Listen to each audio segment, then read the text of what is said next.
Attention all passengers in the lobby area. This train will be departing shortly for DX Central Live. Please be sure to have your boarding ticket ready. Additionally, it is recommended that you have your AM or FM radio on your person at all times while the train is in motion, as this will allow you to report receptions during the voyage. If you have not yet done so, it is recommended that you subscribe to this channel so you will be notified when new videos are available, including future voyages of DX Central Live. Thank you for travelling with us, and we hope you enjoy our journey on DX Central Live. Alright, you lot, your girl Rachel, coming at you from Studio B here at the North Shore Studios, and welcome to the DX party. Can you believe it's the last show before Thanksgiving? Time to stuff ourselves silly and then try stuffing in a little time behind the dials, eh? Lloyd's got new gear on the way and will be out there this weekend raising antennas like flags at sunrise. Of course, he will have all the details in tonight's show, so settle in. We're serving up tunes, laughs and all the static dressing you can handle as we get ready for DX Central Live. Season 6, Episode 7.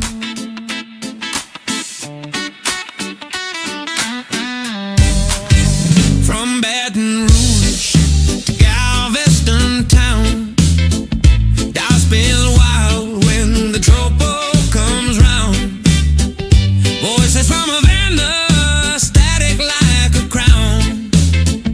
They're singing in Spanish, French, and Creole, a Cajun DJ spinning rock and roll. FM troubles here, the signals fly. Catch a song from Cuba or a Bowman sky. Oh, FM troubles here, the airwaves hum. Every station's calling and the night's begun.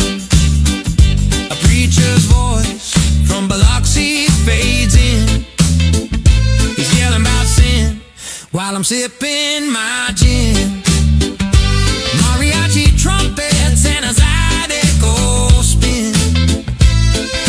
The Gulf's alive, it's a magic tune. The air so thick it plays you the moon. FM troubles here, the static sweet. Like gumbo bubbling in the summer heat. Oh, FM troubles here, it calls my name. Every station's different, but they feel the same.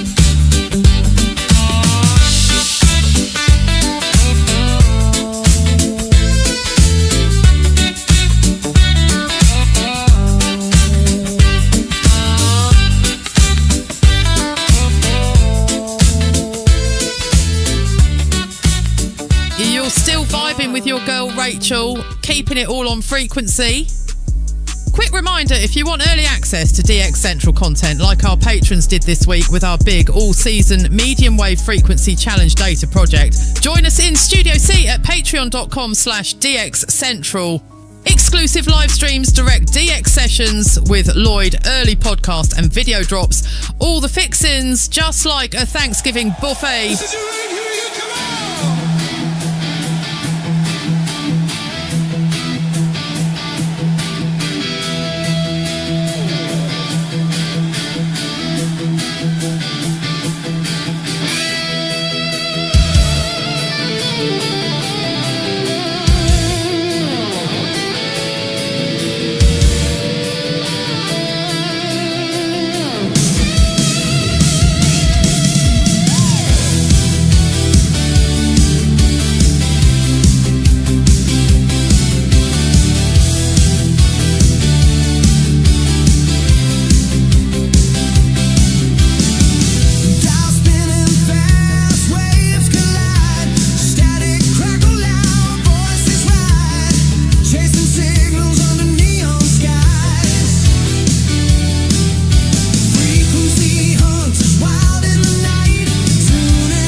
forget, loves, it's shout out night. Tap the link pinned at the top of the chat or head to dxchallenges.com/shoutout to brag about what you've heard this week. AM, FM, shortwave, longwave. If it made your signal meter twitch, we want to hear it. Even if you just rearranged your shack furniture again. Looking at you, Lloyd.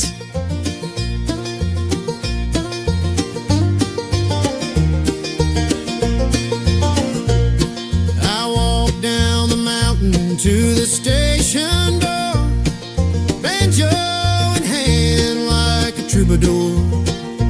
Told the DJ I've got a tune to share for a girl with the sun tangled in her hair. Play it loud, play it strong, let it echo through the pines all night long. Tell her my heart's hers to hold, but she don't have a radio.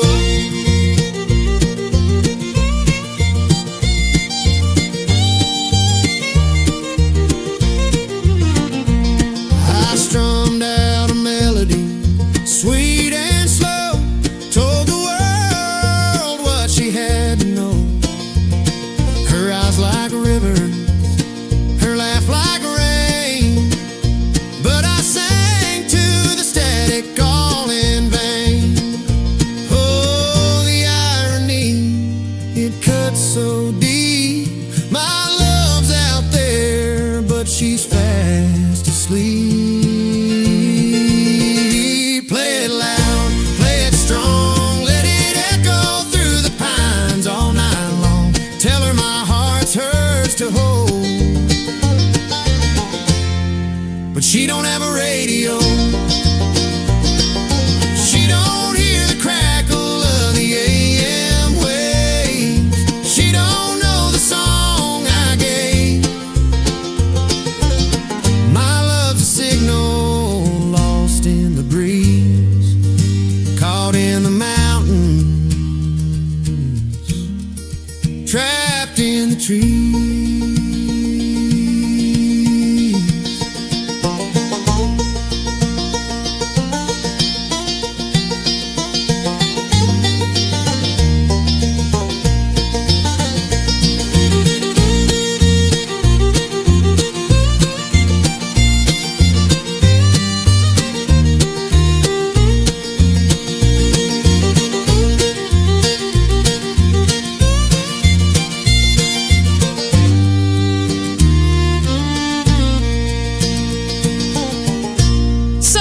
Everyone's DX been this week. Up north, the bands have been cooking. A little southern enhancement hanging around. Down here, not so much. Bit of a cold turkey, if you ask me.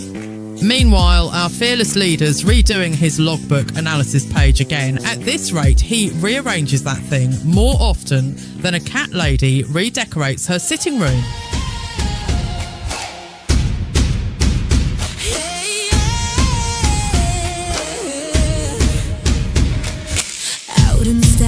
Treasure unfolds, hidden whispers where the frequency rose. A dance of signals, a symphony untold. I see the bands, they shimmer, they glow. The faintest hum where secrets flow.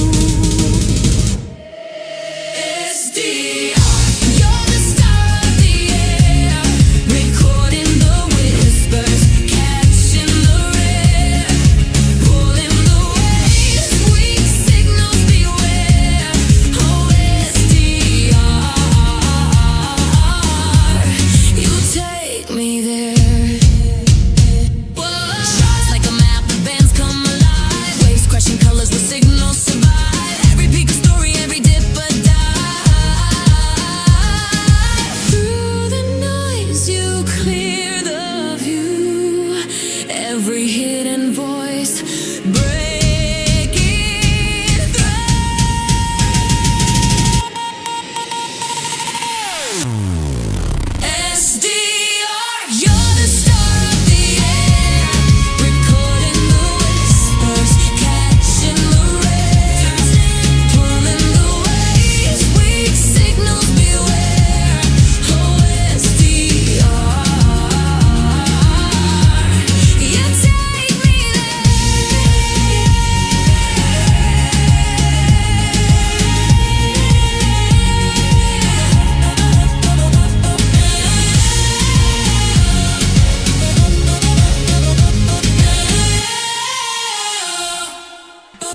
and big news, mates. A brand new challenge will be announced tonight.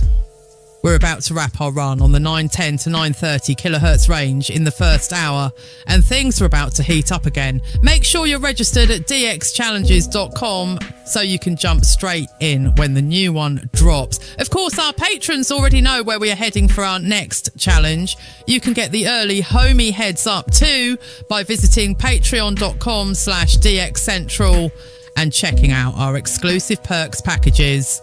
A couple of them include show notes on each week of DX Central Live, which also includes a sneak peek at the new challenges.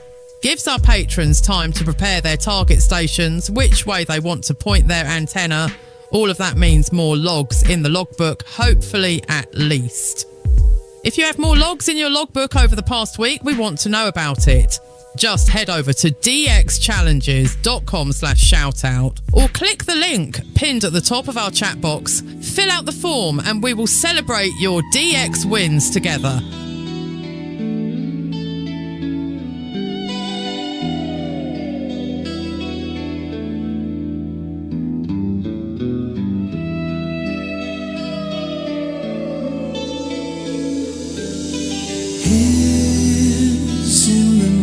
Sky hums in the air, tuning the dial, searching out there. Fingers trembling, static alive, ghostly whispers signal they arrive.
my little DX turkeys. That's it from your girl Rachel here in Studio B.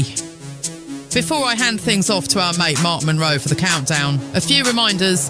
Get those shout-outs in. 2 ways you can do that. Click on the link pinned at the top of the chat or go directly to dxchallenges.com/shoutout and fill out the form. Join the party over at patreon.com/dxcentral, where we give you early access to videos and podcasts, exclusive content and behind-the-scenes updates, sneak peeks of new stuff. Hey, it's a bop. A big thank you to our patrons. You lot are absolutely extraordinary. Next, register at dxchallenges.com for our next challenge, which Lloyd will be announcing towards the end of hour 1 tonight. You can't play if you aren't registered, so go on then, get stuck in. And finally, a massive thank you to our sponsors, the National Radio Club at nationalradioclub.org, the International Radio Club of America at ircaonline.org, and the Spectrum Monitor magazine at thespectrummonitor.com. I'll be back next week after we've all eaten our body weight in gravy and stuffing. Until then, happy DXing and cheers, loves. Good evening, DXers. Mark Monroe here in Studio B, warming up the dials for another countdown. Thanksgiving week, a time for reflection, family, and pretending that the new antenna you're putting up this weekend isn't a threat to aviation. Don't forget to get your shout-outs in tonight. Tap the link pinned at the top of the chat or visit dxchallenges.com/shoutout. Now let's get this feast started with a little greasy groove we call Butter the Bands.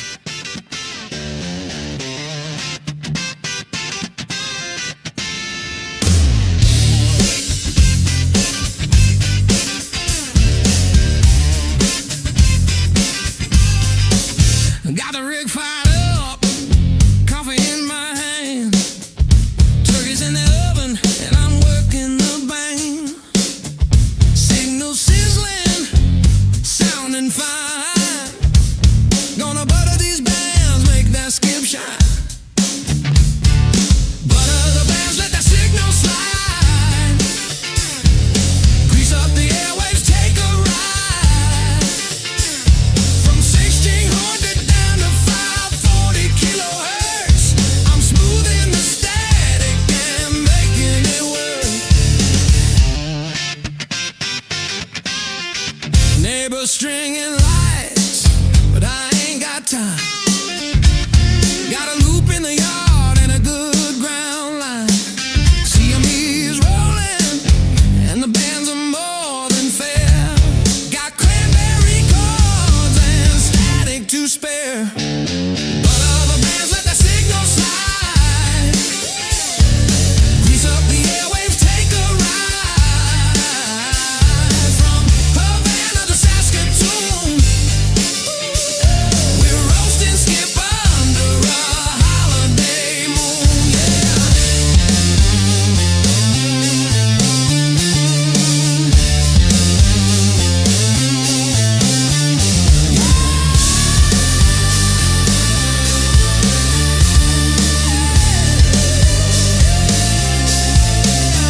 Spin that dial, bass is slow.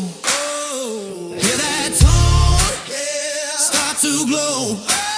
No gravy thick as that low band sound. When the ionosphere's spinning around down.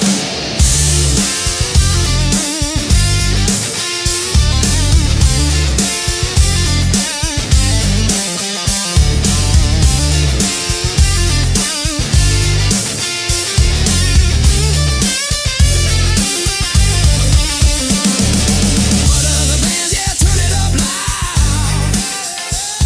We're feasting on static. You could practically taste the skip on that one. Buttery, smooth, and guaranteed to clog at least one filter. Speaking of full, after the feast comes the fade.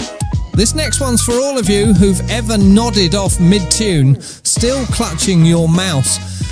Don't snooze on the action going on over in Studio C. Become a patron at patreon.com/DXCentral for early access to videos and podcasts. Not to mention the big all-season frequency challenge data analysis project Lloyd's unveiling next week. Our ode to staying awake for late night DX. Here's Tripto Fade.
Just right. The perfect soundtrack for drifting into a post-Turkey DX dream. But wake up, DXers. The grey line waits for no one, and our next tune's got more funk than Aunt Mildred's casserole. We are wrapping up 910 to 930 kilohertz range this week, and a brand new challenge will be announced tonight. Make sure you're registered at dxchallenges.com so you can jump straight in. Laying down the funk, here's Stuff in the Dial. Got my plate piled high and the night turned low. Receiver humming with that sweet warm glow. Pumpkin pie waiting, but I'm on the prowl. Gonna catch me a signal and make it howl. Static's cooking, bands are high. Gravy on the knob, let's stir the pot. Stuff in the dial, oh, I'm feeling fine. New ones, one at a time. Mashed potatoes on the side, yeah. Got skip so good, I just can't hide. Stuff in the dial, don't need no plan. Feasting on static like a hungry man. Cranberry tone, that buttery sound. Gonna DX till the world spins round.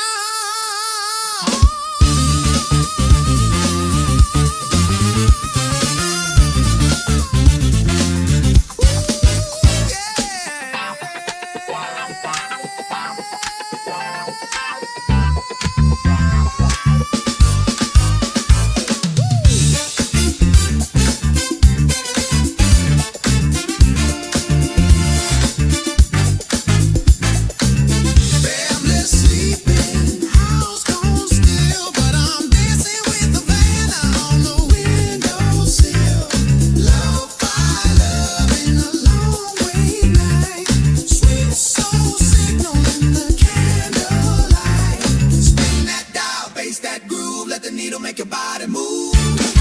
Every fade, every tone, feeds the DX appetite at home.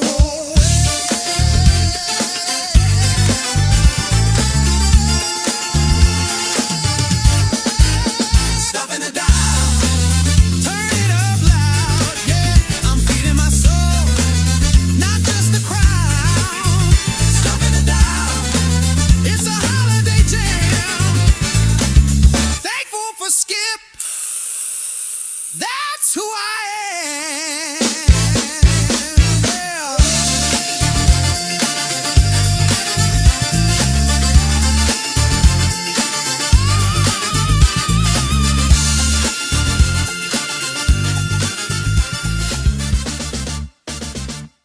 Well, there you have it. A full helping of radio goodness, no packing up leftovers required. Up next, we head to Studio A, where Loy's live, gear in hand, and probably pretending to test propagation while sneaking another slice of pie. From all of us here in Studio B, happy Thanksgiving, safe DXing, and may you get enough goodies and DX so that your pants and your signal to noise are both wide. Let's take it over to Studio A right after a word from our sponsors. DX Central Live is brought to you in part by...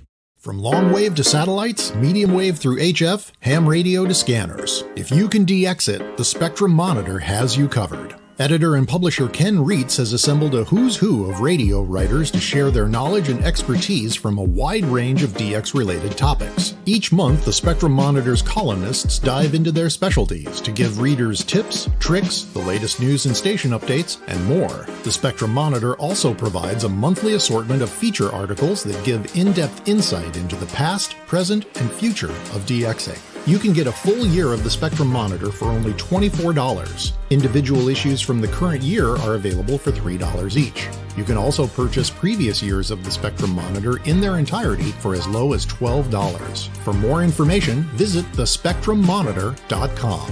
That's thespectrummonitor.com. For more than 90 years, the National Radio Club has been at the forefront of providing DXers with the latest in station news, DX-related technical information, and reception reports from DXers around the world. The NRC's AM radio log is the most expansive and detailed resource of station information for US and Canadian radio stations that is available in any format. The club's publication, the DX News, is available in both print and electronic format and provides the latest information on call letter and format changes, construction permits, and other information to help keep DXers informed of the latest updates they may hear on the air. For more information, visit their website at nationalradioclub.org. That's nationalradioclub.org. The International Radio Club of America gives DXers incredible value by putting important station information right at your fingertips. The club's e-publication, the DX Monitor, includes DXer loggings, station information updates, international loggings, and more. Other club publications include the IRCA Mexican Log, a must-have resource for any DXer that chases stations from Mexico, the TIS-HAR list, the IRCA slogan list, sunset sunrise maps, and DXer technical guides. The joint IRCA-NRC email reflector and groups.io group is a hub for real-time DX conditions, station news, and DX-related conversation. For more information, visit ircaonline.org. That's ircaonline.org.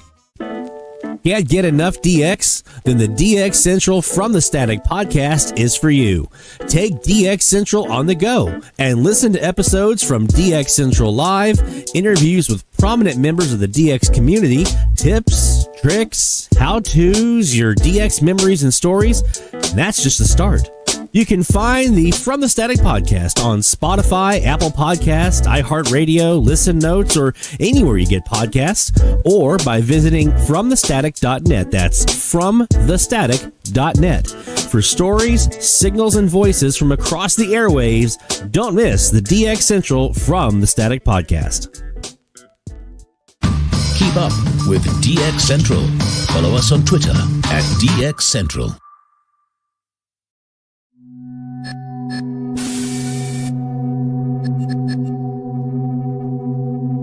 This Thursday morning, bundle up, grab your coffee, and join us for the very first Thanksgiving Day DX Parade. Broadcast live from the scenic streets of Mandeville, right next to North Shore Studios, where the skip is chilly, but the hearts are warm. We've got all your favorite floats and balloons making their grand debut, including the giant 600-foot ferrite rod balloon, wobbling majestically in the breeze. The massive inflatable beverage on ground, stretching 3 city blocks, carefully supervised by the notorious B.O.G. himself. Come see the Yagi, the Kaz, and don't miss a special appearance by the top dog himself, plus thrilling performances by the Marching Meter Readers, the Tropo Tappers, and the world-famous Sporadic E Precision Flying Team, doing aerial stunts based on actual MUF values. And don't miss a special appearance by our Grand Marshal, Lloyd, the Latin Whisperer Van Horn, riding atop the mid-latitude Aurora float, now with even bigger negative BZ values. So tune in and celebrate the holiday with us, the Thanksgiving Day DX Parade, where the balloons soar high while the noise floor stays low, only on the DX Central Network.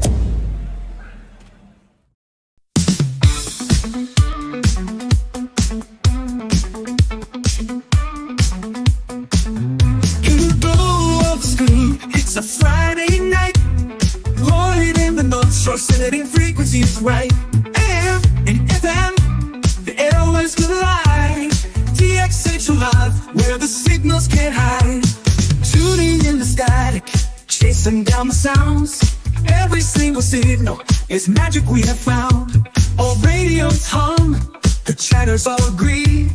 DX Central Live is the place to be.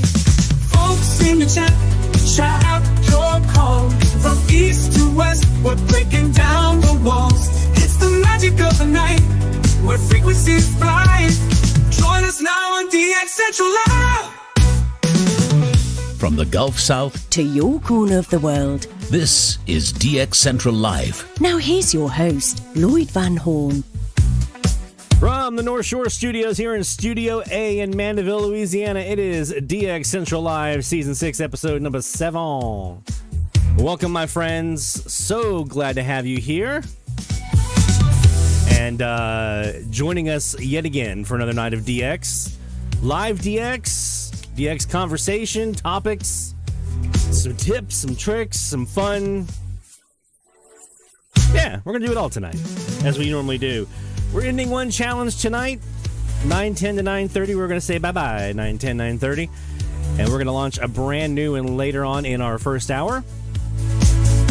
And we're going to be also at the same time introducing a new dashboard for you all for our weekly challenges that will be starting with this week, starting with our brand new challenge we're launching. You'll have this new analytics dashboard that we're going to be launching for our every week challenge. And then next week, we're going to launch the big boy. Some of you know, our patrons are already having some fun with this right now. That we've been working on this massive all seasons data analysis project. And this is so that we take all of the accumulated data from the medium wave frequency challenge and we make it available so that you can pour through it. You can do some research. You can say, all right, how many stations have been heard from North Dakota? What's the most commonly heard station in North Dakota? How many stations have been heard on 9:10 to 9:30? Our challenge frequencies. Maybe you want to do some research on the challenge frequencies to identify some targets. Maybe you want to say, okay, I want to see for stations from Columbia, where are those stations being heard from, right, in the U.S.? Well, this new data analysis website is going to be able to tell you all of that and a whole lot more. It's very, very in-depth. We're only going to be adding to it as we go along. So next week, we're going to launch that one out and release it to everyone. But for right now, our patrons, patreon.com/DXCentral, for those who are interested, our patrons are doing beta testing on it right now. And so they're getting a chance to kind of play around with it a little bit and see what it's all about. And so that same format that we were working on for that dashboard, I was like, well, I'm just going to use this for the weekly challenge as well. So you guys will get a chance to see a sneak peek of kind of how it looks tonight as we launch into our next weekly challenge. But the actual all seasons analysis tool will be something that we'll be releasing next week as long as we don't run into any snafus during our beta testing. All of this was to give you access to more data, more intel, more research opportunities, more resources, and a faster challenge website. A lot of the tables and charts and things that I've been using were going through a plugin, and they were kind of bogging down a little bit sometimes. And there was a lot of processing that was happening on the hosting server side that I've been using. I'm actually in chat with them right now, but upgrading my hosting package to a higher package so you guys get a faster site and everything else. Because I know we had some errors earlier this evening, the too many request errors, and got those cleared out. And now I'm upgrading our plan so we can get rid of that, hopefully. But also just to give you a faster site, a more reliable site, a more mobile-friendly site. I've been testing this on my mobile device, on my cell phone, and it works great. So yeah, I'll be giving you guys the new weekly challenge dashboard when we do the new weekly challenge announcement later on in the first hour. And then next week we launch the big data analysis project, which is going to be huge. Also for tonight, we got some new gear already that has come in. We have this guy. This is our V3A high Z amplifier from VE3PSZ. Mr. Green up in Ontario sent this our way. We ordered it, and it's now arrived along with the bias T for it as well.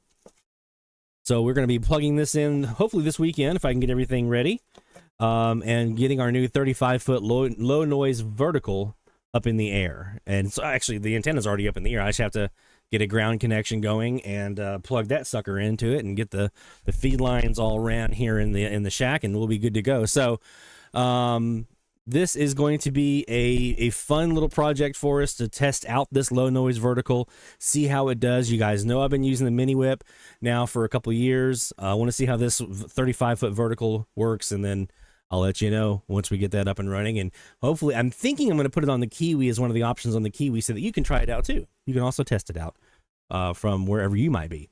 Some other things we're going to talk about tonight. Some new gear that's still on the way. We have 2 new radios on their way. Some of you may have heard of the, I think it's the SI4732 chips, and these are like the ATS25 little radios. I have one of those and little mini pocket radio version of that on the way. I think the pocket one will be here tomorrow, and then the ATS is coming from AliExpress, so it's going to be probably a little bit before that one comes in, but those are on their way. So I want to see how those do. I've been seeing some people posting on social media with some logs. They were capturing some stuff on those radios, so I just wanted to kind of see how they did for my side, and with some of the antennas that we have here at the antenna farm. So we'll be talking a bit about that, and then in our second hour, we're going to be talking a bit about feed lines, 50 ohm, 75 ohm, coax, twisted pair, Cat 5, Cat 6. We're going to be talking about some different options you have to feed your antennas with different options, and which ones may work better on certain conditions and so forth. And when do you need to go for that direct berry jacket and things along those lines. So we'll be talking about that, and we'll also be looking at our new challenge frequencies, some possible target stations for those. And I did want to touch on some other stuff. I saw some talk on social media about linking up or matching up on air with online streams during a sporting event, and why that may not always be the best thing to do. So we're going to talk about that as well. But first, we're going to get started with some live DX. So this DX session is brought to you by the National Radio Club, nationalradioclub.org. Where you want to go for more information about becoming a member. Oops, we've got the wrong window here, don't we? Let me come back to this. You guys don't want to sit and see me chat with our rep for our hosting stuff here. Let's do this. Go down. I forgot last week we changed the screen. Where is the screen? Screen, top screen. There it is. Okay, so we're going to start off here on the KiwiSDR. This is the Kiwi CAS, the 25 by 72 foot CAS. We're on 910. We're pointing due south. So guess who you're probably hear? San Andres y Providencia. Let's take a look.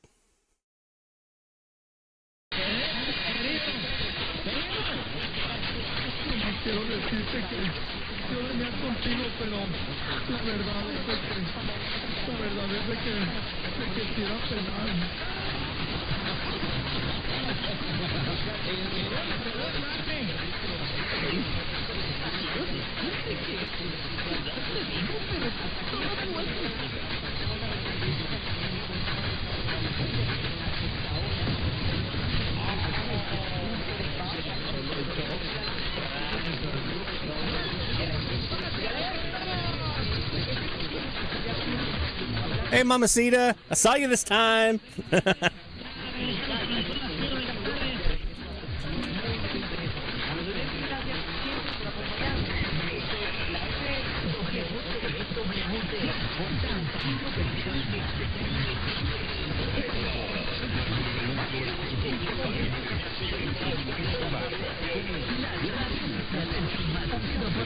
There's somebody else in here, too.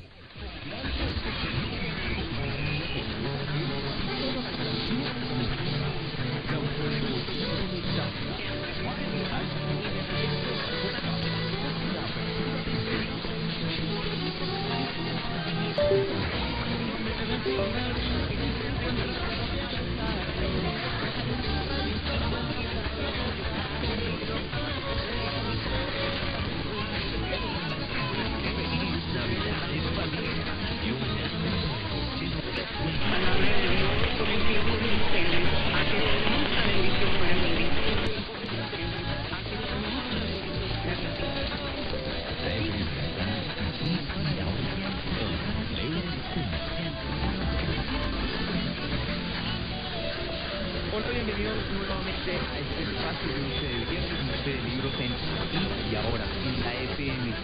Antes de saludar a nuestro gran invitado con un tema que sé que les va a fascinar, quiero agradecerle a Ari Cabana, a Público de Noticias RCN, al servicio informativo de la FM por esta actualización de noticias nacionales e internacionales tan necesaria y siempre tan vigente. Dicho esto, es hora de saludar a nuestro invitado, un invitado de honor, como les digo, su nombre es el doctor Michael Alonso. ¿Lo pronuncié bien, doctor? ¿Michael o Michael? Bueno, me suele llamar Michael, pero también Michael. Michael. Lo anglo. Mi nombre es Lewis, se debería pronunciar Luis, por ejemplo. El doctor Michael Alonso con su libro El valor de la intuición, cómo comprenderla, entrenarla y usarla con acierto. Y qué tema más apasionante, porque si algo hacemos o echamos mano cuando algo nos libera un instinto, una decisión a tiempo, leía la historia del doctor Michel, que ahorita no la va a contar, cambiarse de hacer a justo a tiempo, la intuición nos salvó, nos salvamos, etcétera. Doctor Michel, qué valor tenerlo a usted conmigo aquí. Bienvenido, buenas noches. Pues muchas gracias, yo estoy encantado de estar aquí contigo, Lewis, hablando de la intuición y de lo maravilloso que es todo el comportamiento de nuestro cerebro, sobre todo este comportamiento inconsciente y automático. Así que nada, muchas gracias por invitarme. No, y esa es la mejor introducción que usted pudo haber hecho. Claro que sí, porque ¿de dónde viene la intuición? Entonces empecemos, si parece bien, para definir qué es la intuición o qué no es la intuición. Muy bien, pues bueno, la intuición es un proceso que es automático, que es muy rápido, que es inconsciente, y con ese proceso nuestro cerebro es capaz de extraer con precisión conclusiones que son probabilísticas y siempre enfocado a un hazlo o no lo hagas. Es decir, la intuición nos manda siempre un mensaje que tiene que ver con una acción, con hacer o dejar de hacer una acción. Entonces la intuición está en nuestro cerebro, es científica, o sea, es real, y se basa principalmente en todo, o sea, se alimenta de todo lo que hemos aprendido de forma implícita y de forma explícita durante toda nuestra vida y de nuestras experiencias.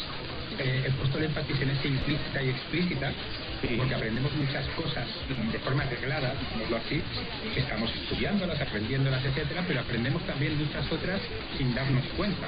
Aprendemos el comportamiento de las personas, aprendemos lo que ocurre cuando hago el A y B, ocurre. Mi cerebro toma notas. Mira, es todo curioso. Y lo almacena. Entonces de todo eso se alimenta la intuición. ¿Y qué no es? No es solo emociones, no es instinto.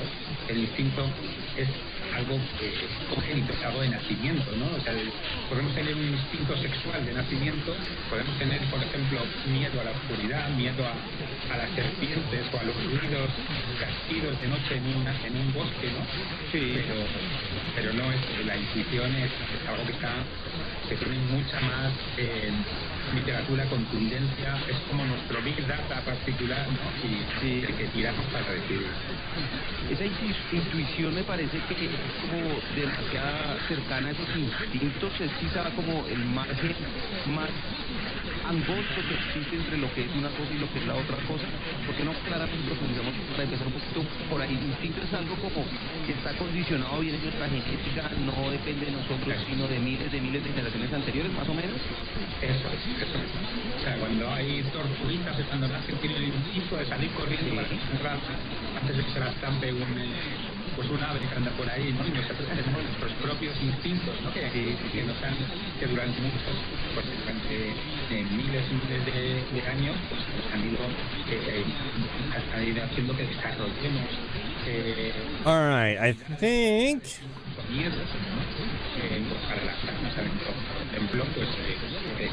I think that's going to probably do it for this DX session. Well, for the live one here, let's take a look and see what we heard. Let's go check out our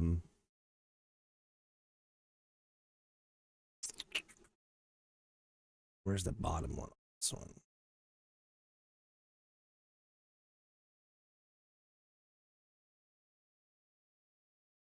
Bum, bum, bum.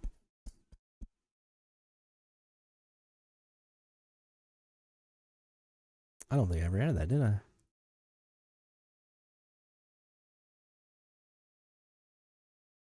I guess not. Sorry, guys. I'm chatting with support on our website and also at the same time trying to get us over on another screen here. You're gonna see this blank. That's on purpose.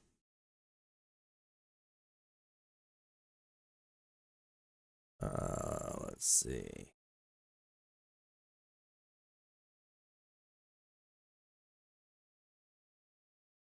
I'm just gonna do this. Boop.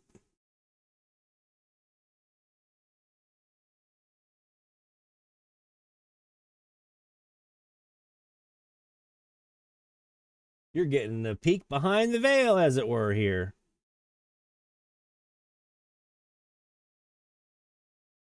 Okay, now I got it.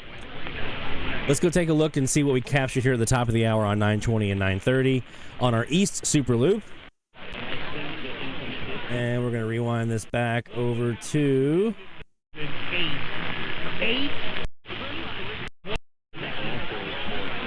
right here. What would happen to them if they had to play their back years?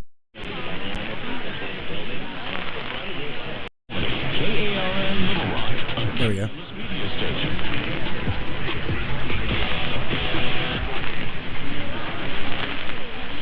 And then 9:30.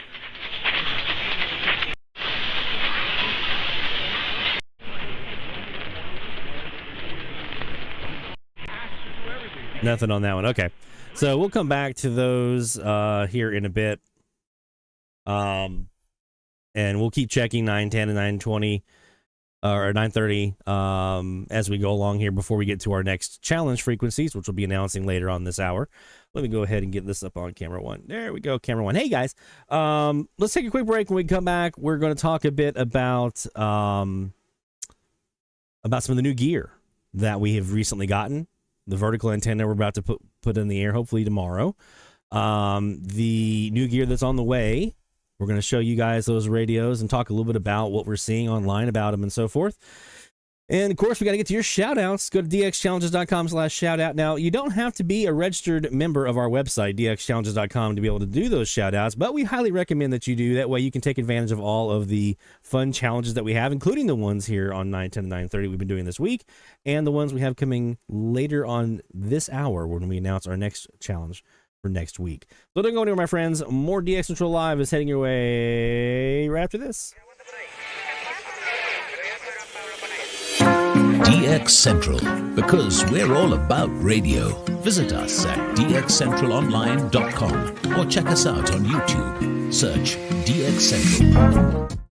DX Central Live is brought to you in part by The International Radio Club of America gives DXers incredible value by putting important station information right at your fingertips. The club's e-publication, the DX Monitor, includes DXer loggings, station information updates, international loggings, and more. Other club publications include the IRCA Mexican Log, a must-have resource for any DXer that chases stations from Mexico, the TIS-HAR list, the IRCA slogan list, sunset sunrise maps, and DXer technical guides. The joint IRCA-NRC email reflector and groups.io group is a hub for real-time DX conditions, station news, and DX-related conversation. For more information, visit ircaonline.org. That's ircaonline.org.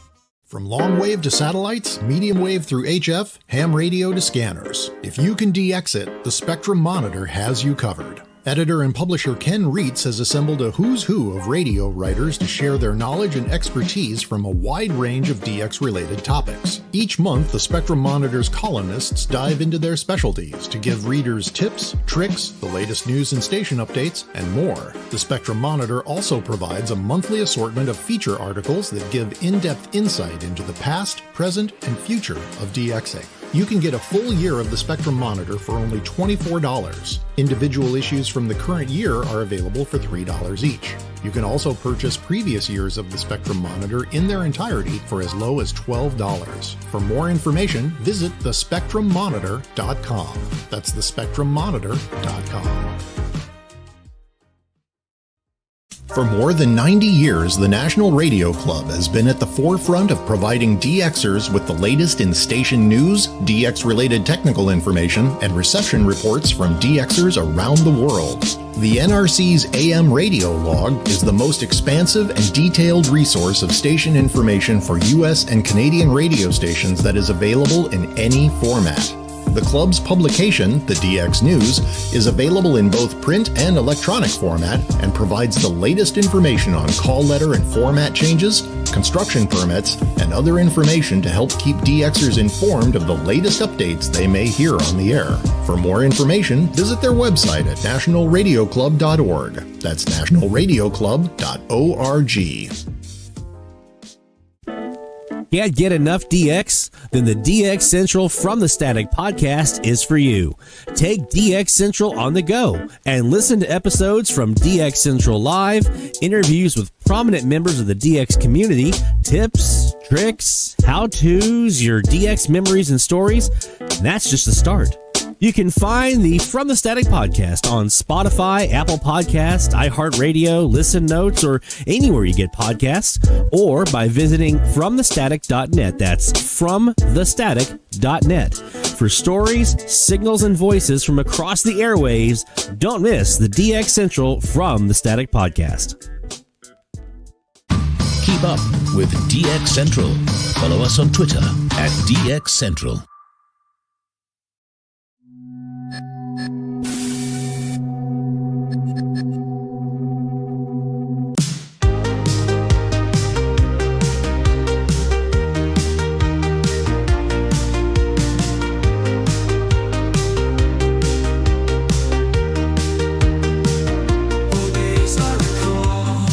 Just the radio and me. Now screens on the walls, lost in endless ecstasy. Tuning waves with these frequencies so clear. Now absent feeds they tease, overwhelming me with fear. Lost in frequency. Too much tech I see. Dial back the clock, please. Simpler times for me.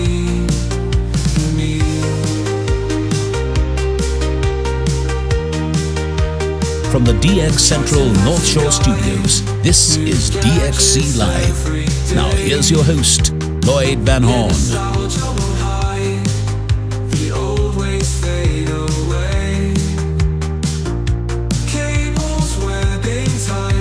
It's DX Central Live from the North Shore Studios here in Mandeville, Louisiana. We bring you live DX conversation, tips, tricks, and a whole lot more. And of course, your shout outs as well. Which we'll be getting to those here in just a few moments. Taking a look at what you guys have been hearing. Now, I noticed this week there were some good conditions to our friends up north looking down south. So we had the big week, the week before, Aurora conditions. Everybody was looking down south. It was amazing. It was great DX. That kind of dried up here a little bit. We didn't see, I mean, there was some, and there was a little bit of, I guess, that kind of shallow Central American enhancement. I heard Honduras last night, on 910 Radio Suyapa. But, from when I was able to check, at least, it wasn't like super, super crazy like it had been the week before. Nor even close. Like, I wasn't hearing Monumental. I wasn't hearing a lot of the Colombians and stuff like that.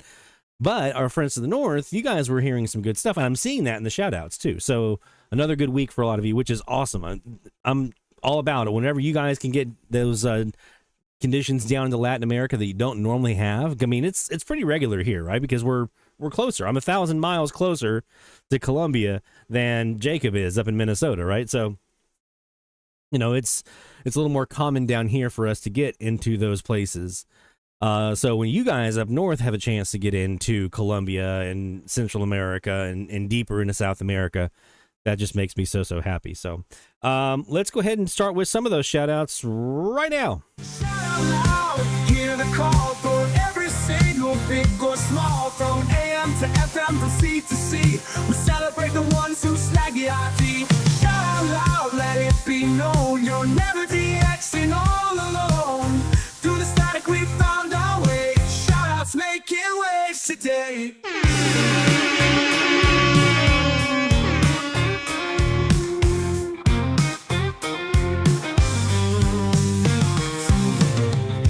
All right, so we're going to get to your shout-outs. You can get your shout-outs in dxchallenges.com/shout-out. Let us know what you've been hearing on AM, FM, long wave. I saw some NDB DX going on this week. There was some Southern enhancement down on long wave, which is awesome. You don't get to see that very often, so that was really cool. So yeah, anything you've been getting, ham radio, shortwave, whatever, we want to hear it. Send those in, dxchallenges.com/shout-out, and we'll celebrate together. We'll blow that horn of victory. And we'll have ourselves some fun. All right, let's start with our friend, Mr. Greg Caniglio, executive producer of the show here, one of our patrons. Great conditions continued. I had a great session on Saturday night, November the 15th. I have not listened to the recordings after this yet. This shout-out contains shout-outs to other DXers who helped me that night on Slack. Awesome. See? I'm loving the camaraderie that we're having on the Slack channel. People helping each other out and getting that DX.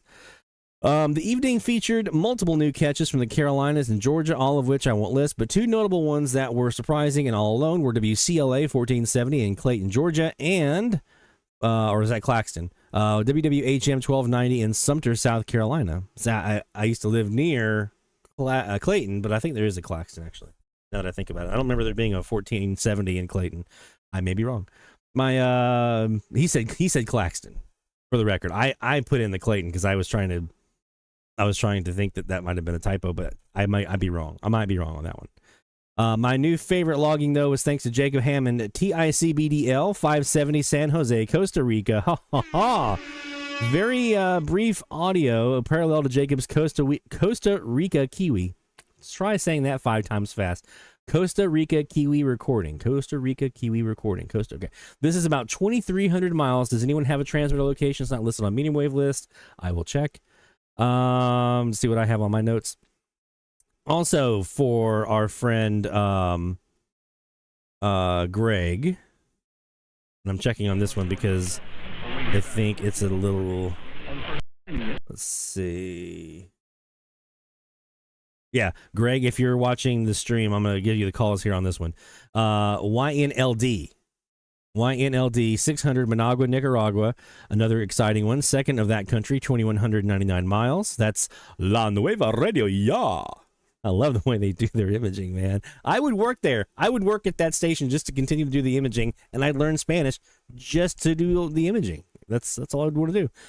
XECPR 660 in Felipe Carrillo Puerto, 728 miles. First logging of Quintana Roo. I remember this time. I didn't call it Quintana Roo. It's Quintana Roo. And that is XECPR Radio Chan Santa Cruz. We're going to probably hear him at some point tonight, maybe. In Colombia, new loggings were HJVP 620, HJDM 830, and HJFV Radio Viva 780. Radio Viva Pasto. Bringing that country total here to 14 Colombians. I remember when I first started DX in the 90s, and I heard my first 2 Colombians, I was like, I'm hooked. I got 2 Colombians, man. That's amazing. And I heard Honduran right after that. It's like, stamp it. I'm officially hooked. And now, because of SDR and some of the other technology that we have available with some of these cool antennas, we're getting 10, 14, 20, 30 Colombians, and I'm here for it, man. It's awesome. Last but certainly not least, thanks to Earl Higgins for a Slack tip. I found a weak KTNN 660, all alone at times, but very weak, with alternative country music and traditional Navajo songs. Man, those stick out like a sore thumb, don't they? Parallel to the web stream, Arizona is a new U.S. state for me here. So we got a couple things to get you in here, Greg. First, obviously, we have to go ahead and saw some logs for your new logs.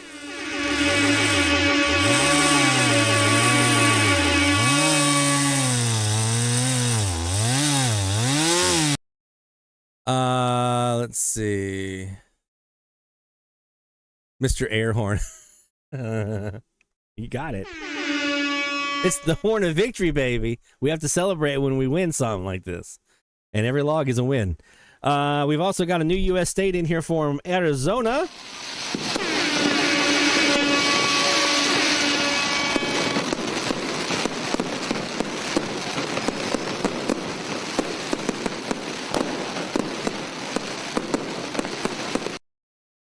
New country form, so we're going to stamp a passport.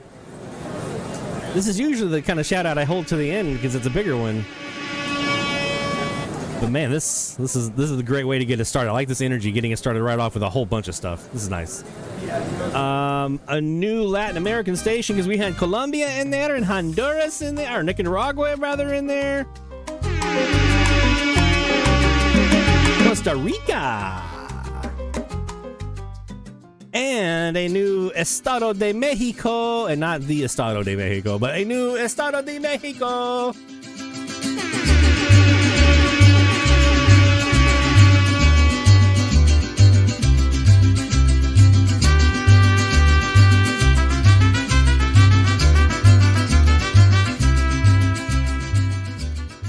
Well done, man. Well done. Lots of shout out stuff in there. That was definitely a shout out worthy week for you, man. So congratulations to Greg, friend of the channel and one of our wonderful patrons. Aiden in Michigan checks in. So this one threw me in for a loop. Let me explain. So I heard Shania Twain's Man, I Feel Like a Woman. So naturally I was expecting it to be a country station. That's one of those crossover hits, right? I checked other country stations that I haven't logged before and they weren't playing it. I checked the country station I get all the time on this frequency. They weren't playing it either. I thought to myself, maybe XEX plays some English hits. They do. When they're in their W radio. During the daytime, they're more Deportes sports and stuff. But at night, sure enough, it matched. This was my first Mexican station in support that I heard commercials in Spanish till XEX cut out just before midnight in Mexico City. Was replaced by the more familiar French sound of Quebec. Man, that's a nice little dichotomy. You got 2 different languages on a frequency, and neither one of them were English from the United States. CKAC there on 730. Meaning unfortunately, I missed the national anthem. We'll get you. You can get it. You'll get there. At least I got it. The recordings were samples of the commercials in Spanish that I wanted to share, so we're going to play some of those from Aiden. So before we do that, though, new log for our friend Aiden. XEX 730 Mexico City.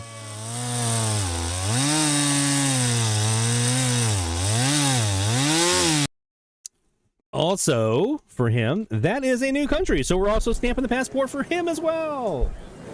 Yeah.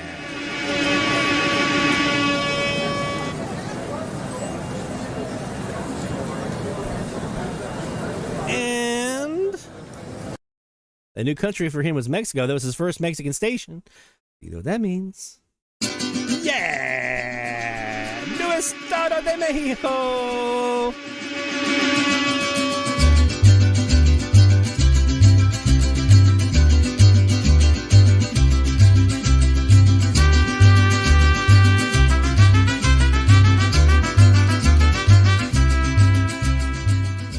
Tell you what, these new glasses, it is so much easier to read. I've got 2 pair.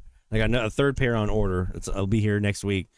But man, it's so much better than those other pair that I had. I can actually read now. Now, sometimes you'll see me doing this because these are progressives. I've reached that age. But yeah, I can actually read now. Also, new Latin American station for you.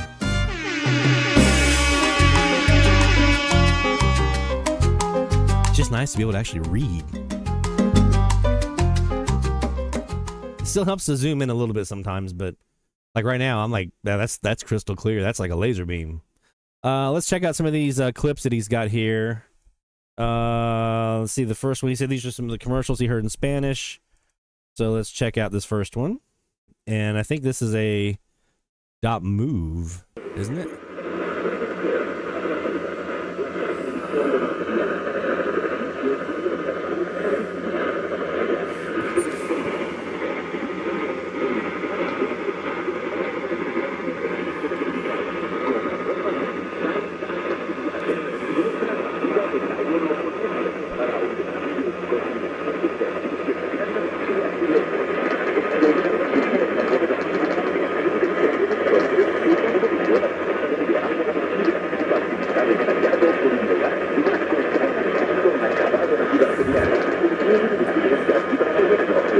Methinks that be a DX or XH data D808 or similar. Looks like the D808 screen. Well done, man. Let me see. He's got another clip in here as well. Let's see what that one looks like.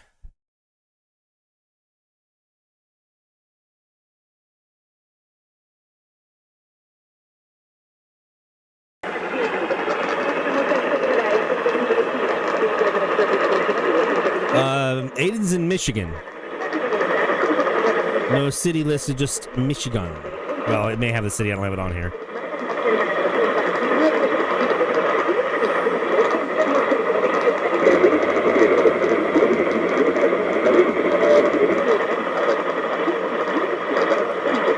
There you go, Aiden. Got those commercials in there. Appreciate you being there, man. We'll give you another blow of the Horde of Victory here.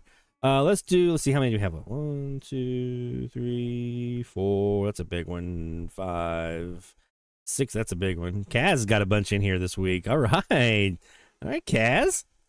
Let's do 2 more, and then we'll save the rest for the next round. David in Georgia. David Harden. Tried to log stage for the DX Challenge, not much luck. Did log WJCW in Johnson City, Tennessee on 910, WGKA in Atlanta on 920, and WFXJ in Jacksonville, none of which were new, but hey, it's nice to get reacquainted, make sure the formats are still the same, just double checking. That's another good thing about these frequency challenges. It's not just about getting new ones in log, although that's a big part of it. Another thing is just refamiliarizing ourselves and touching base with stations that we might go, oh, I know that's 920. That's going to be KERN in Little Rock. I'm not even going to bother going and look at that frequency. Maybe it is. Maybe it isn't. Maybe they're there. Maybe they're not. Maybe they change formats. Maybe there's something different. You got to know sometimes you got to reacclimate yourself with your band. It's important to do. But I did mention that I would go after that 4 station on 1080 that he said last week. The D layer has been very thin during the daytime.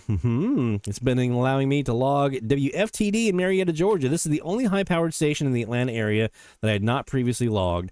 There were no announcements or commercials, just a brief top-of-the-hour ID. Now for the big one.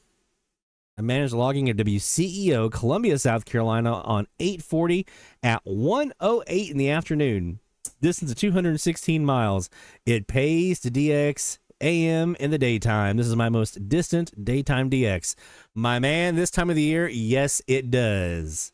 Yes, it does pay to do AM DX in the daytime this time of the year. And even later into like December, this is a fantastic time of the year. One of my fondest memories of my early days of DX was I would have those times when I was off from school because of like Christmas break or whatever, and I would sit down and I would do a daytime band scan. I'd get up super early in the morning, go upstairs to the shack, and I'd have my sheet, and I would just go frequency by frequency. I'd notate what I heard, and sometimes there were 1, 2, 3 stations there. Now this was the 90s, noise was lower.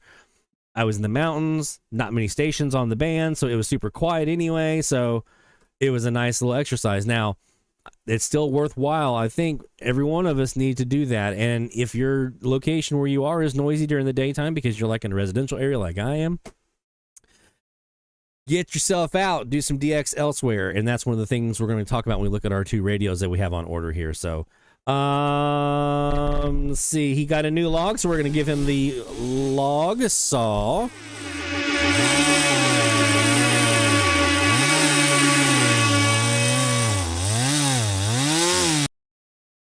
And we're also going to give him, he got a distance record, new skill, something along those lines, new gear in here, right? Or no, it was the daytime logging. That's what it was. So we're going to give you, I got to come up with a nice little like catch-all video here. I might do that, but in the meantime, no, not that one. This one, we're going to call it a goal. A goal of achieving a new station that you had been chasing after because you wanted to go after that 1080 station. You got them. And you need to take advantage of that thin D layer because of this time of the year.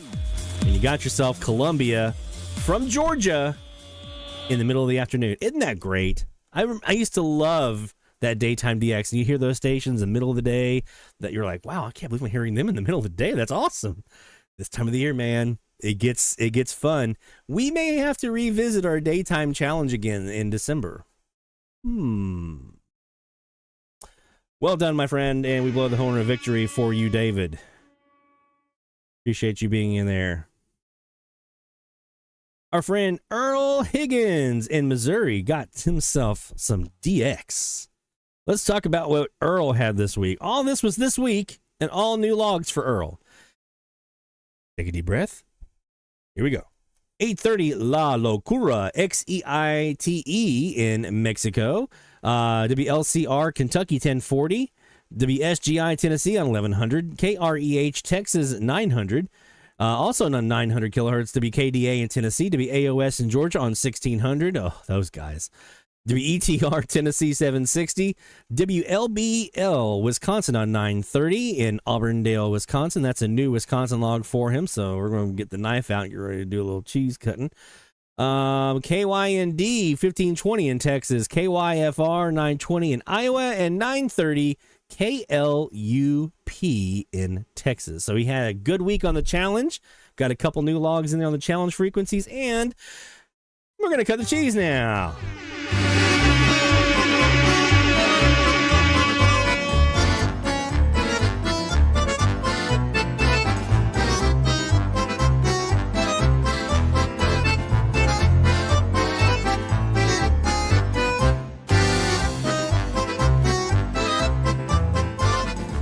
And of course, we're going to do the log saw for him as well.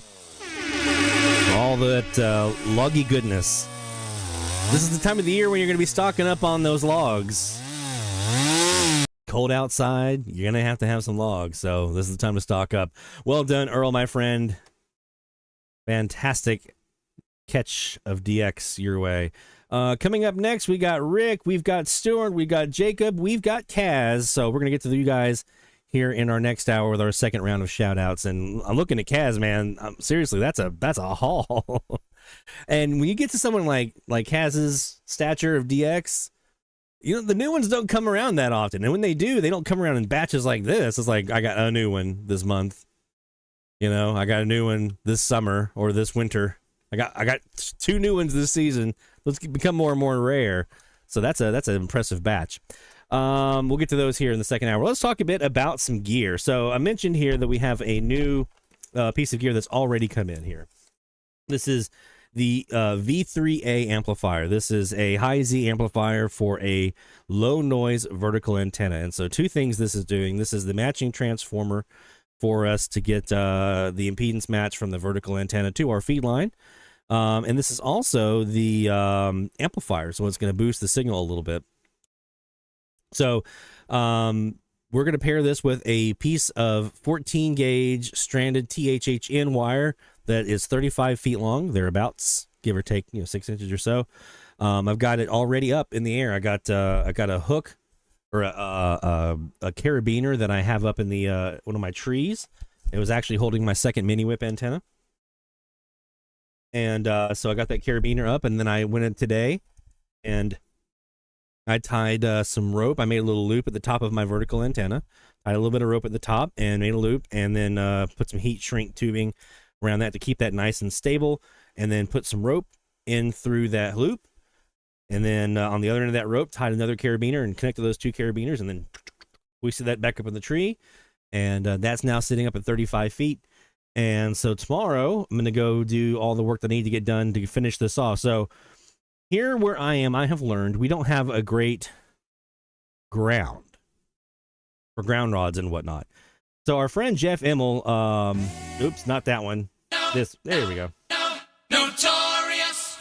Jeff was talking here a while back about a chemical ground. And this is something I was talking with him on the Slack channel earlier about it, that he used when he was in the deserts of California, and it worked really, really well for him. And what it basically is normally you have a ground rod, you stick that in the ground deep as you can, basically, and the ground itself is nice and moist and conductive, and it gives you a good ground. Well, underneath the topsoil here is all sand, because this used to be underwater, like a lot of water, where I am in Mandeville.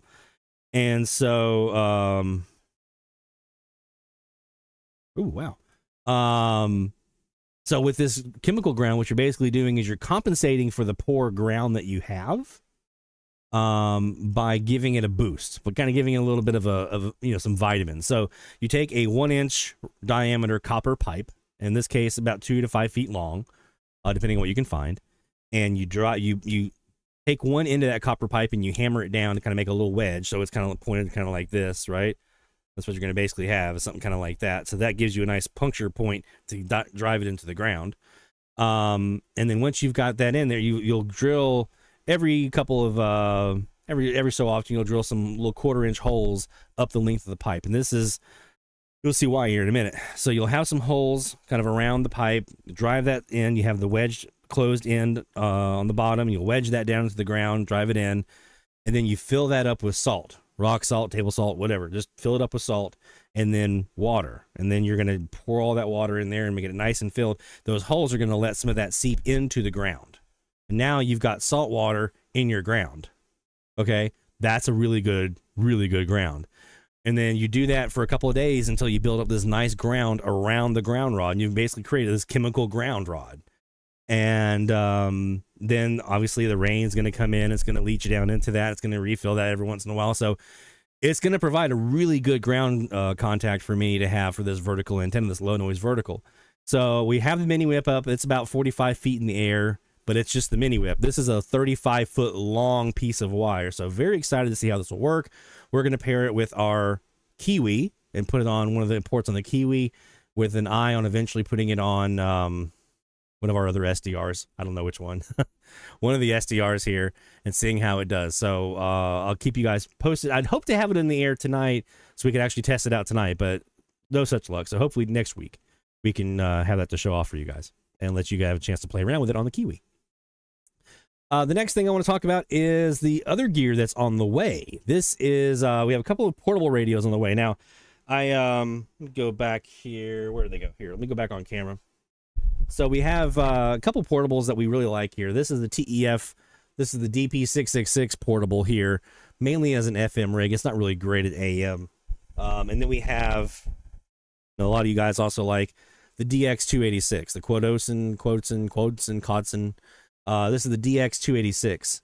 Phenomenal AM DX rig and a really, really good FM as well. So this has been what I've been kind of working with now for a while from a portable standpoint, in addition to like my AirSpy HF Plus Discovery that I take portable out with a little loop antenna or whatever and do little portable operations. I like getting my DX outside. I like getting away from noise. I like being in nature anyway. I like going camping and stuff like that. So this is a great way to kind of combine all that. But I had been seeing on social media some folks who were posting some reports, some logs, using a couple of different radios, and I'd heard people using these radios, and some people like them, some people don't. I'm usually not one to kind of like. I tend to not always. How am I going to say this? I tend to not always believe what everyone says about a piece of gear. Just because I don't know the context of how they're using it. I don't know the context of their band. I don't know anything about how they've actually been using it, what kind of antenna they're pairing with it. There's so many different factors to it. I can't always trust what I'm hearing from somebody. When I'm doing a review, I'm going to tell you everything you need to know. Okay, here's what I'm using for my antennas. Here's what my band looks like. Here's the testing conditions that I did. I'm going to give you all the details so that you have an idea of the context in which the testing was done, so you can use that if you're going to make a decision about, is this radio for me or not. I'm always going to try to give that to you, but in the context of a log, you're not going to always get that, right? So that's totally fine. So when I hear people talk about these radios, it's not always favorable, but I keep seeing them. And the videos that I'm seeing, they seem good. They seem decent enough. Again, some of these have compromised antennas attached to them, so that's far more important to me than the radio. Is if the radio with my antennas, I know what to expect from my antennas. I use them all the time on all the different SDRs that we have here. So from that standpoint, I know what to expect from my antenna, what it's going to produce. Is the radio going to enhance that or inhibit that? That's what I want to know. Is the radio going to enhance my experience with an antenna or inhibit it and prevent DX that should be there because the antenna is giving me that DX, but is the radio doing something to prohibit me from being able to hear that? So that's what I'm going to be looking for when I test out these two radios. The first one here is the ATS-25 Max decoder. And we're going to open this link up here. This is on AliExpress, and I'll drop the link here for those who are interested. Now, I have not tested these out yet, so I can't tell you if it's any good or not because it's on the way. It's not here yet. But this is the radio here. You see, I didn't pay $87.65. It was less than that. Well, actually, it might have been because I split up into 4 because I had that PayPal. Paying 4 on PayPal is the best way to get new gear, so I do it all the time. But you'll see here, it's kind of a quasi little SDR. It looks like, I think that's a touch screen that you see there. You got your dial. You can see the kind of the charging port here. So that is, that's the ATS-25 Max decoder. FM RDS, also medium wave, long wave, short wave. It's got DSP in it. So I want to see. It's got a battery in there. I don't know what it has for an FM, or rather an AM antenna. I don't know really to expect there, but that is the first one that I ordered. It'll be here hopefully in the next week or two. It's coming from AliExpress, so who knows. But very interested in hooking that up to like one of our Kaz's or this new vertical maybe, or like a W6LVP loop, and just doing some tests and see how it works. The second one that I ordered, I saw this one, and it was such a... I mean, look at this little guy. Look at this little antenna.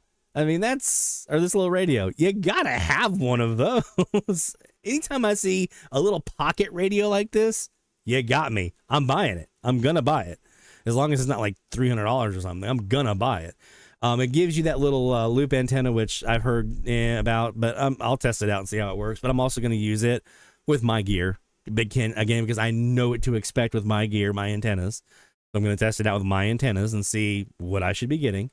But I mean, you got to do this little guy, right? And this one is from Amazon. This will be here tomorrow.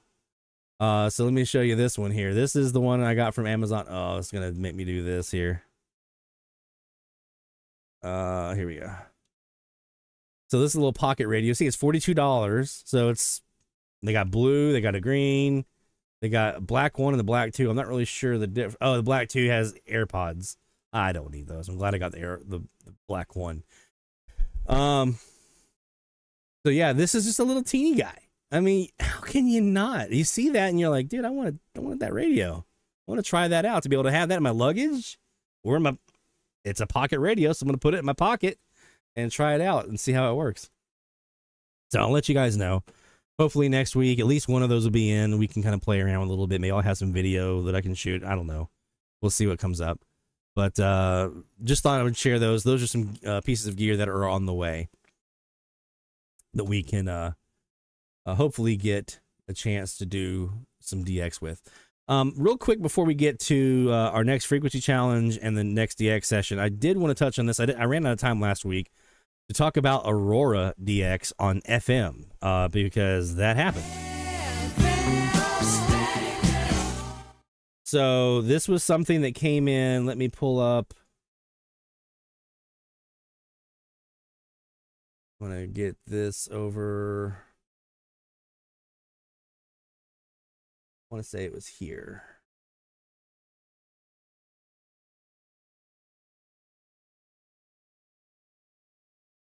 Yeah, that looks right.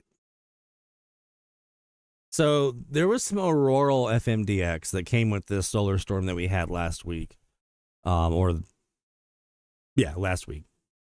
Trying to think. It seems like it's not long. So this is not something that I get a lot of opportunities to do here where I am, because let's face it, there's no overhead aurora here in southeast Louisiana ever that I know of. Maybe the Carrington event or Carrington event. If we get another one of those, DXing will be the last thing on our mind. Because there's probably nothing to DX.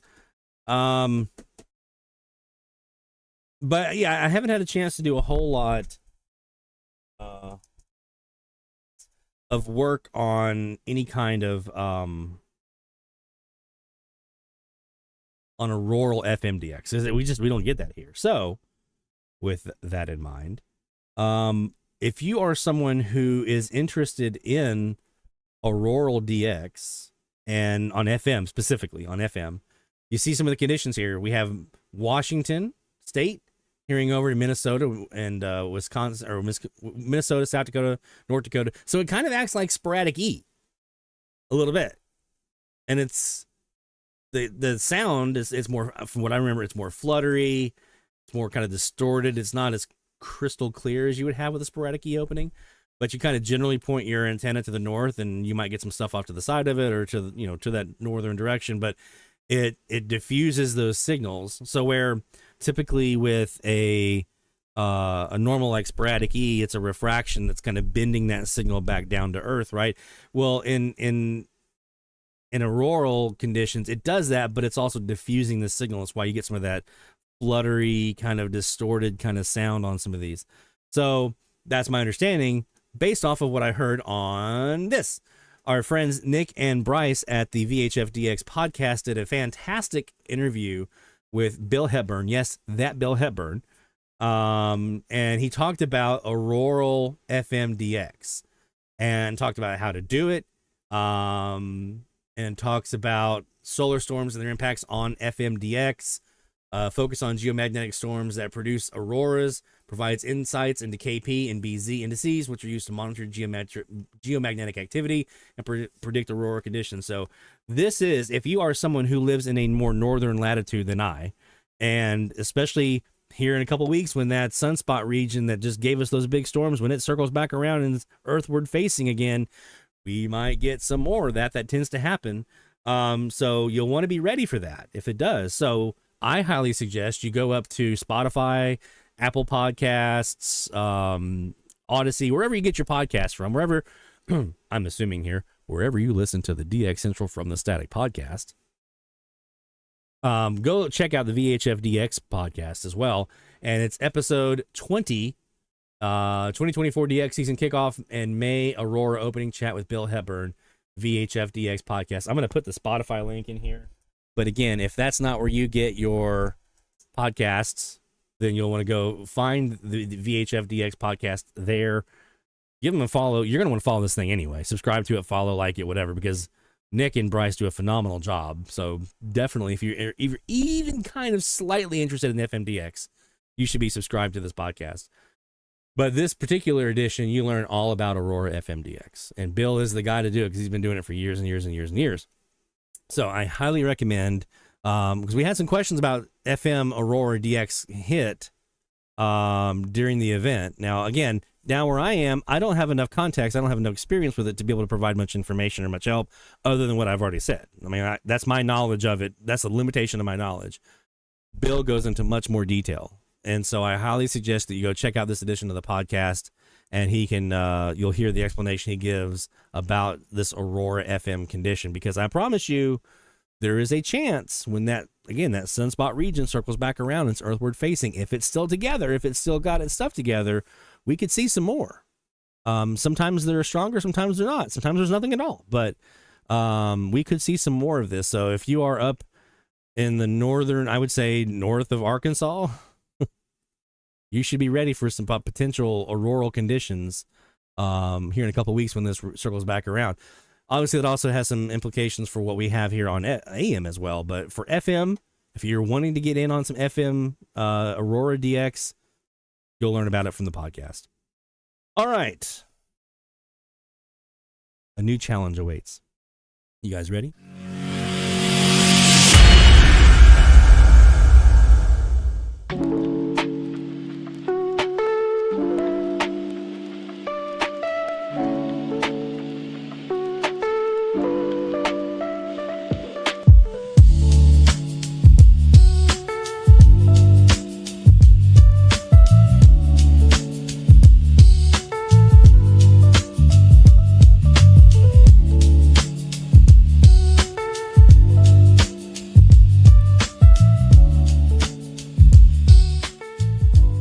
So we're going back down low, 580 to 600.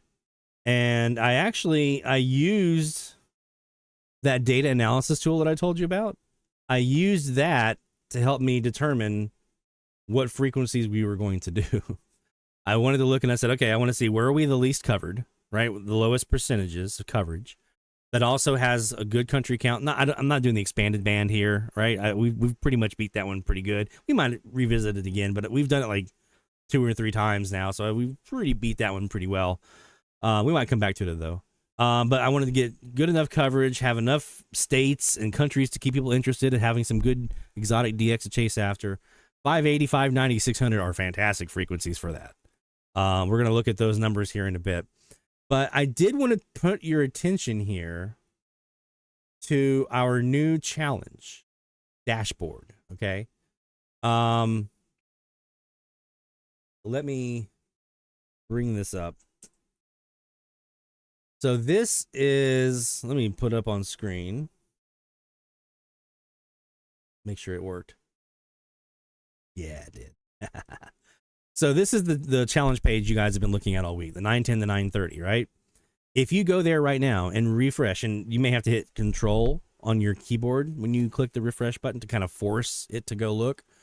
But if you do that, scroll down, you're going to see our new data analysis dashboard.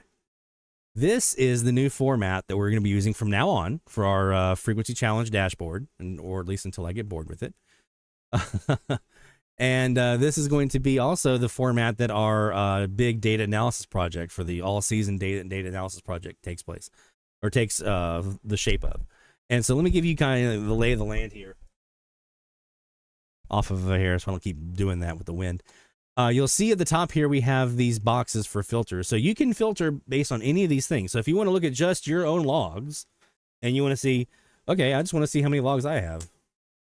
Well, I've got 3 unique stations, just me. My furthest reception was 1,341 miles. I've heard 3 different countries in 1 state, right? And then I go over here and I delete that out and hit enter, and now I've refreshed that dashboard to be everybody again. Let's say I'm looking for a particular station, HJMY. 2 different logs have been submitted. 2,300 miles was the further reception from 2 different DXers. So I can see that, right? That's one thing. So this is just off these, I haven't gotten down to the good stuff yet. This is just the top 6 counters here. You can do it by frequency, especially when we get into the big analysis project. By country, if you want to see information about what countries have been heard. State, this is the 2-digit abbreviation or 2-character abbreviation. So states, stations from North Carolina, there have been 2 submitted from 1 DXer, 252 miles was the furthest reception. So that is how those work. The DXer name, the station, and I think the country, it doesn't have to be an exact match. It just has to, like you saw here, I just typed in Lloyd and it found me. Now, there are like 4 Davids. So if you just type in David, you're going to have everybody who's named David. Keep that in mind. But now let's scroll down. So here is your log. So this replaces that searchable log that we had. This is a searchable log. And you can also, because whenever you enter in here, it also filters this as well. So it's not just these boxes that are getting filtered, it's this as well. So I can search from here into the log. I can export this out into a spreadsheet if I want to. I can do it into a CSV, an Excel file, a Google Sheet. Those are my options to be able to have a export out of the data. This is helpful. Like Dennis was last year, lost his logbook, and we exported out his log for him of everything he had submitted to the frequency challenge, and he helped kind of rebuild his log a bit. Well, there you go. Same premise. Logs by DXer, so you can see the log breakdown by DXer. How many logs they've heard and the furthest reception that they've had. So you can see all that on this particular one. And all these tables can be exported out. I can export this one out too, right? I can export this one. And you can also sort. So let's say I want to sort by miles here. You can do that, I think. Can't you? No, maybe not. DXer logs by state. Again, I can enter in Jacob here, and I can see how many states he's logged, what states has he logged. Here's the number that he's done. Okay. And here's all the different states that have been heard. And if you hover over a state, you'll see the log count. Right. Heard states by DXer. So here's the breakdown again with furthest reception inclusive in there. Logs by state. So this tells you which states are producing during this particular opening or this challenge. Logs by country. So you'll see we've had 5 different countries heard.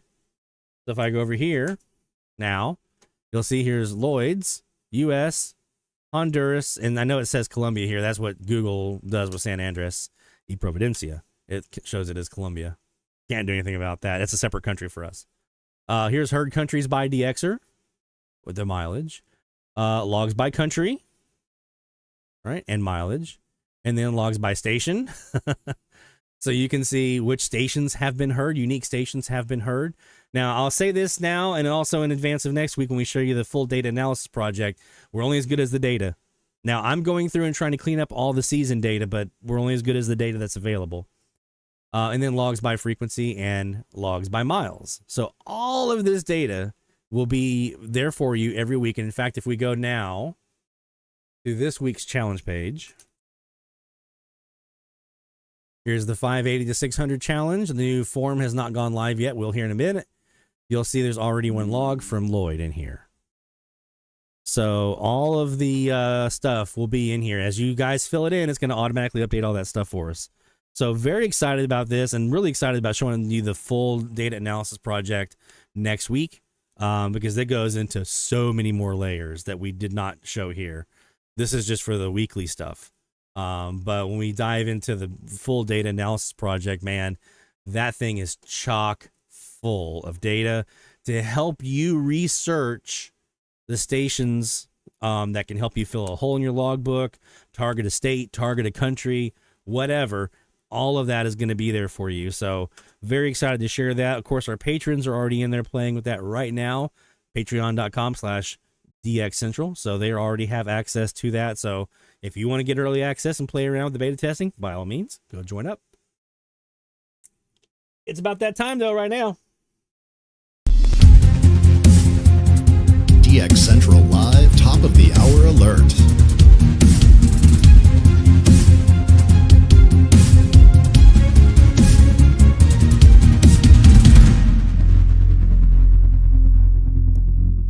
Top of the hour time frame means we are looking for IDs on the AM band. And right now, let's go down to, let's start with our challenge frequencies, our brand new ones. We're on 580, 590, and 600 for our new challenge frequencies for the new week. So let's go down here and start at 580 and work our way up. We'll do 580 and 590 because 600 is the VOG, my local here. So let's start down here. I understand what we're trying to do at this segment. This is not 1925. I don't think that we can export American values by force anymore. You don't have to legislate this ourselves. I think the best way to do it is Charles asked if we're using Google Sheets. So Google Sheets is the backbone. So when you guys submit logs, everything goes to Google Sheets. But then for that dashboard that you're now seeing, All of that is through a different Google product called Looker Studio that I just found out about this week. I've been looking for a dashboard type solution ever since I started this frequency challenge, 4 years ago. I've been looking for exactly what I found this week. And my friend in ChatGPT, Skip, he helped me to flush it out and figure out all the nuances of it, and still doing some of that, and I'll be adding more stuff to it. But that is Looker Studio that you just saw with the dashboard embedded into a WordPress site, which is going to be what I do for my logbook, by the way. I'm about to redo my entire logbook. I can't wait. All right, time to shut up. It's go time.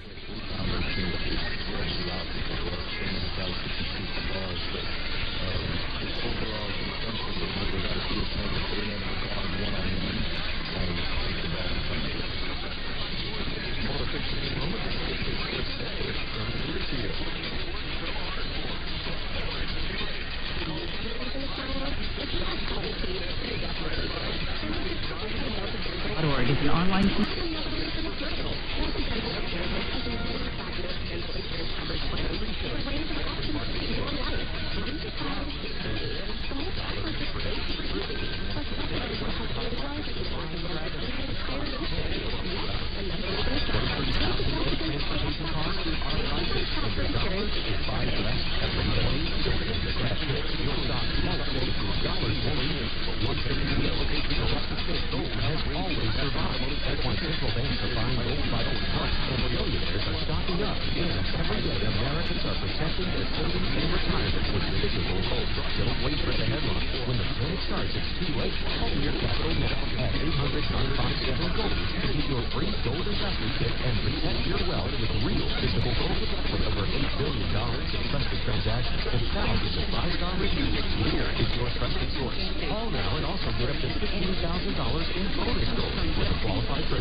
shows that every market fails, every currency collapses, and today, the dollar even.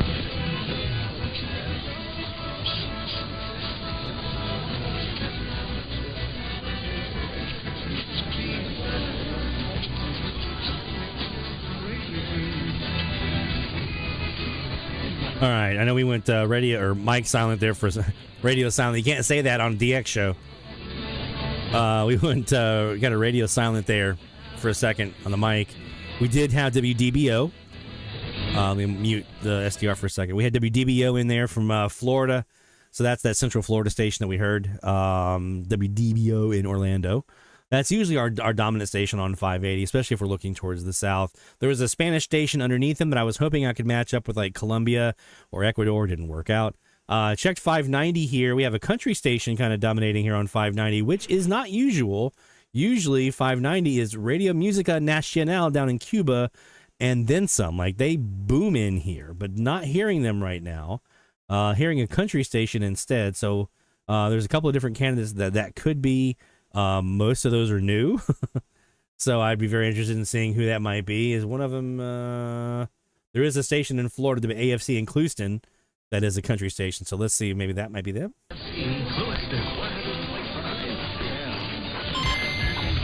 That's new, baby!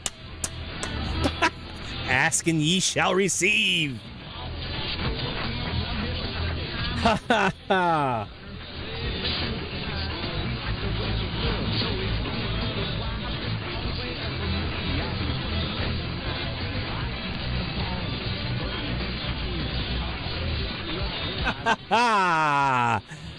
Yeah, that was to be AFC Clewiston. I mean, we just right on it. Let's see here. Let's go back.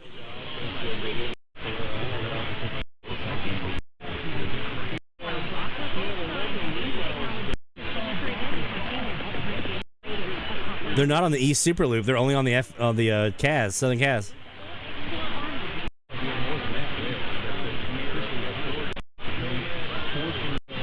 That's crazy. They're not even on the Super Loop, the East facing Super Loop, just on the Southern facing Cas. All right, that's a new one for us. Love that. Love when we get a new one here on the stream so we can share that with you guys. So don't get those too often anymore, but there it is. And I think that's number 1099 if I remember right. I have one more for 1100. Let's get it tonight. All right, let's take a quick break, and when we come back, we're going to talk about felines. Not a sexy topic, right? We talk about gear, radio, antennas, feline. But felines are really, really important. And so we're going to talk about that. Also, some of you guys are talking about the rumblings that we may have a DX test coming soon, or a couple of them. So I'll touch on that rumor as we get into our next hour here on DX Central Live. Don't go anywhere, my friends. DX Central, because we're all about radio. Visit us at dxcentralonline.com or check us out on YouTube. Search DX Central. DX Central Live is brought to you in part by... For more than 90 years, the National Radio Club has been at the forefront of providing DXers with the latest in station news, DX-related technical information, and reception reports from DXers around the world.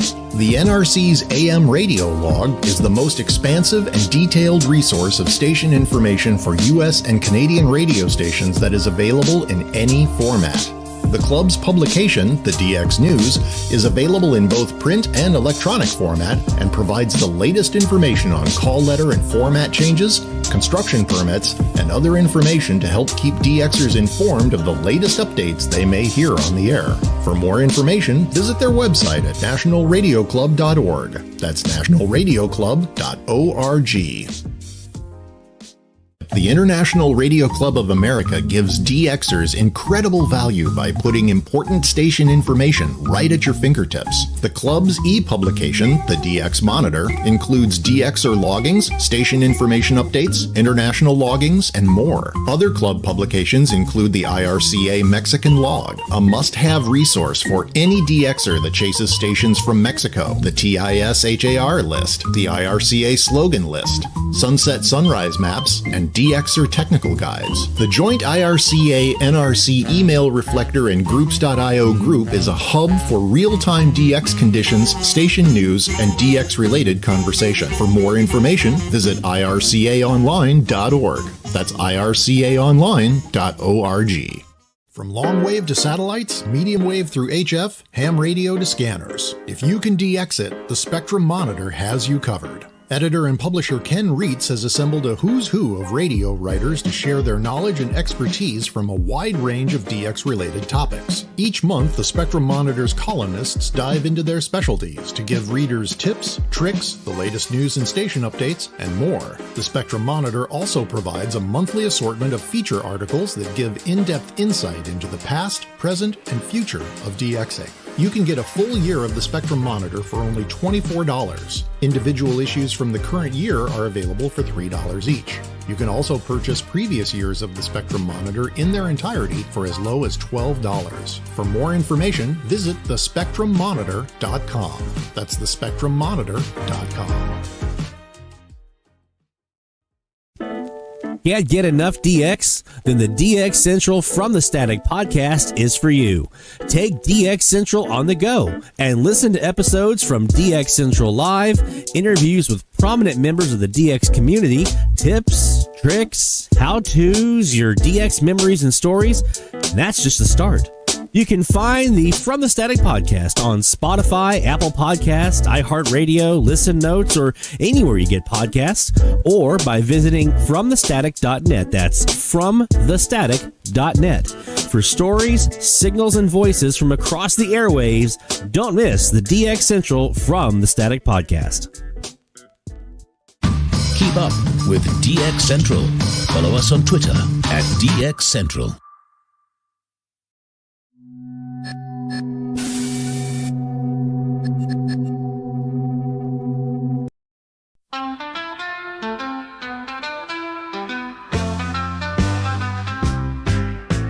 Airwaves playing loud and clear. Good DJs bringing cheer. Voice of gold up on the scene. Signal strong just like a dream. Hear the jingle station name. DXers in the nightly game. Picking up that magic sound. On the hunt all around. Radio heroes in the sky. Let them frequencies fly. Sound calling far and wide. Good DJs never hide. Stations From the DX Central clicking North Shore miles Studios, this is crackling DXC waves that Live. make me Now smile. here's your host, All Lloyd Van around Horn. the world they go, spinning records in a glow, tuning in with every dial. Catch those names and It's DX Central Live from the North Shore Studios. their voices bright. Here in Mandeville, Louisiana, Studio A is where you'll find us right now. And a little bit later on, I'll be going back to Studio B and getting ready for our next podcast episode. So working on some goodies with that. Also in Studio B is where I'll be doing some work on something you're about to learn about here. First, I want to address a post that was put out by our friend Paul Walker on Facebook, and I think in a couple other places as well. Talking about some DX tests that are coming up in the West Coast, and yes, this is true. This is absolutely true. So Paul is part of the Courtesy Program Committee, the CPC, as am I, and it is a committee of people that are crossed between the IRCA and the NRC that work collaboratively together to work with radio stations to try to schedule DX tests. And these DX tests are opportunities where after midnight, local time there at the station, they can operate, even if they have to sign off at night, at sunrise or sunset, they can operate on their full daytime power and antenna pattern for an experimental period. That's what the FCC deems experimental period after midnight. So they can do things to like tune their transmitter and things like that. Well, there are these 3 radio stations out on the West Coast that are currently in the process of being sold. And the new buyer is someone that we have worked with in the past. The CPC has worked with in the past to do DX tests. So nothing I can share detail-wise for you now on what stations, where they are, or anything like that, because the sales are not finalized, and legally they don't have control of the stations yet. So until that happens, we're kind of like sitting and waiting for the government and everything else and all the sales stuff to go through. But once that happens, you're looking at probably a 3 to 6 hour window of a DX test here, where it'll have tones, sweeps, off-hook noises, Morse code, all the stuff that you're used to from a DX test. These are full-fledged DX tests. So very excited to hopefully be talking about those here very, very soon once the sales go through.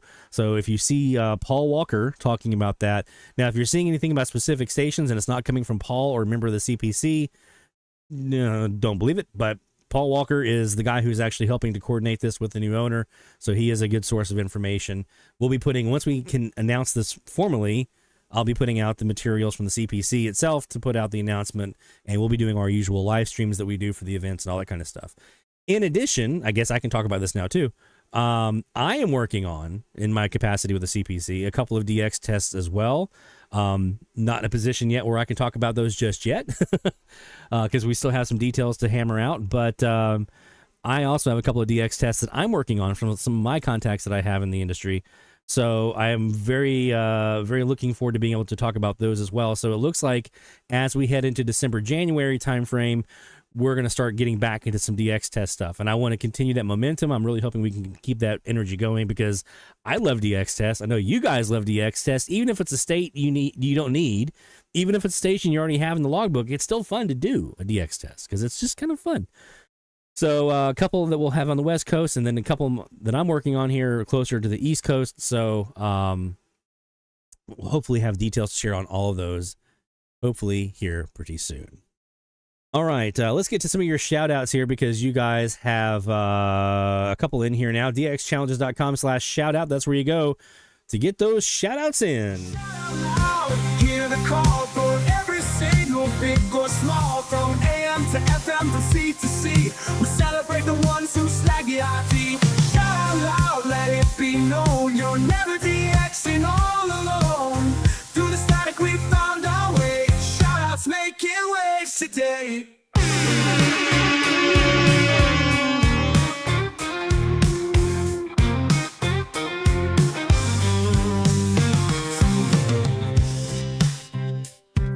All right, shout out time.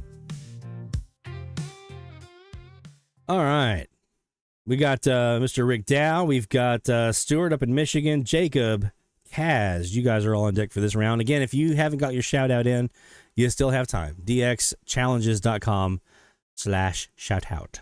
Shout out. That's where you want to go. It's actually pinned to the top of the chat. So if you're in the chat, look at the top. You see the little white area that says DX Central? Yeah, that's the one. That's where you'd go.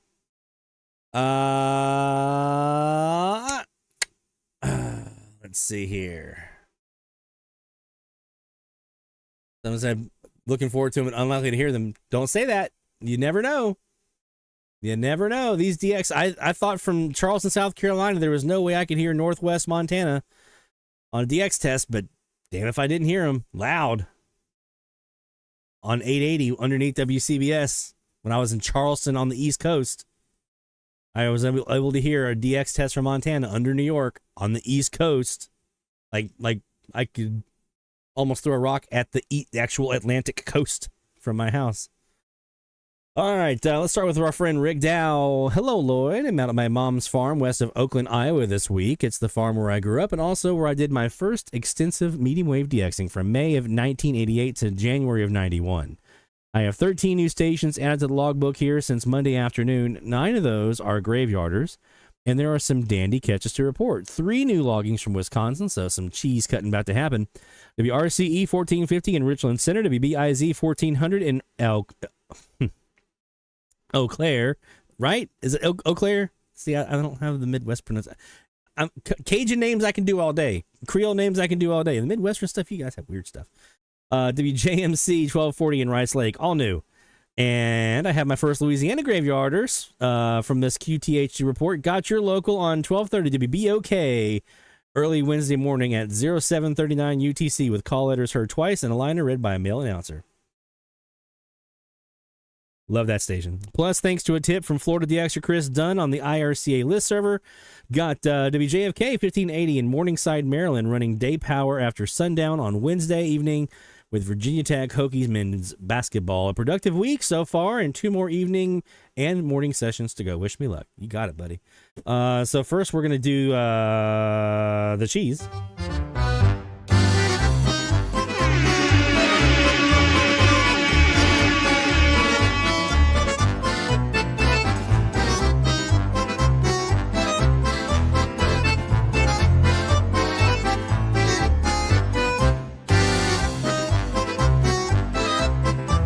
Figured I was safe enough with Eau Claire that, you know, it's kind of Frenchish, right? And, you know, maybe that can kind of translate. I was like, I feel like I'm taking a safe swing on this one.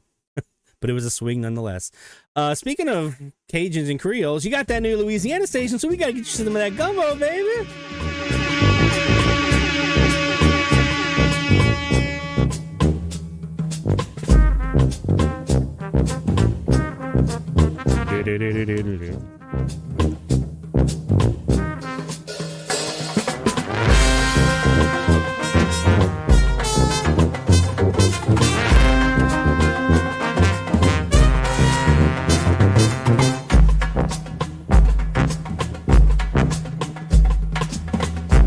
And we gotta saw some logs for you, my buddy. Rick's getting himself some logs.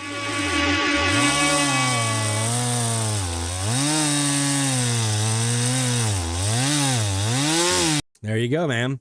Isn't it kind of fun to go back to like where it all started for you, DXing wise, and kind of, especially nowadays with the new technology and everything, kind of redo it? I did that, was it 2 years ago when I was helping mom pack up there in Brasstown and moved down here to Louisiana. I brought my SDR with me, so I packed it up and had my laptop and everything.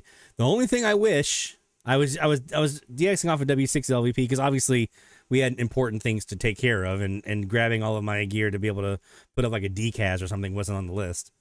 But I do wish I could have done at least a couple of sessions there, you know, maybe a week or two with a good couple of decazes, right? Looking up north, looking down south, looking out east, looking out west. That'd have been nice because those conditions there, when they were good, they were really, really good.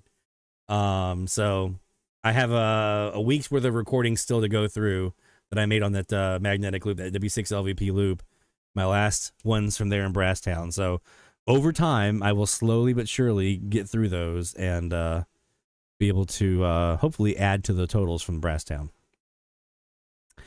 Coming up next, we've got Jacob, Airplane Engine in the chat.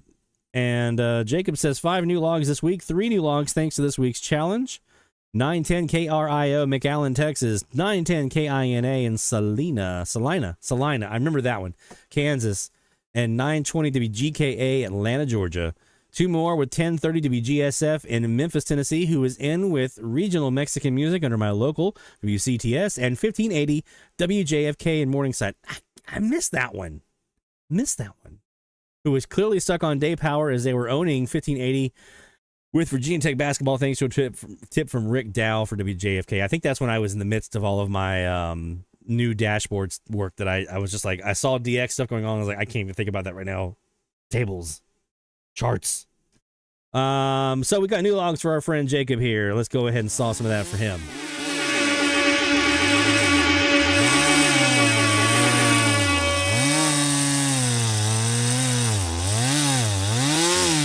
There we go. It's noisier now. When talking back to going back to where you started your DX, it's definitely noisier now. Way noisier now than it was 30 years ago. I mean, I used to be able to DX. I got KFI from North Carolina on a Kiwa Air Core loop that was sitting right next to me on a Drake SPR4. Could you do that today? Probably not. Probably not. No, too much noise. Probably couldn't do that now. All right, well done, Jacob, my friend. Let's do next one. You have Stuart up in Michigan, and then we'll get to Kaz's. Nice haul here. Stuart, not too much DX happening here, probably due to having a busy week. Congratulations to those DXers who received more e-skip on FM earlier this week. Yeah, it's been kind of like there, right? something to be said for that theory that maybe some solar stuff energizing meteor stuff. So we have a meteor shower going on. We have solar storms going on. The confluence of those is happening at the same time we're getting E-skip in November. Maybe, I don't know. I'm just guessing here. I mean, there's clearly other things that are involved, but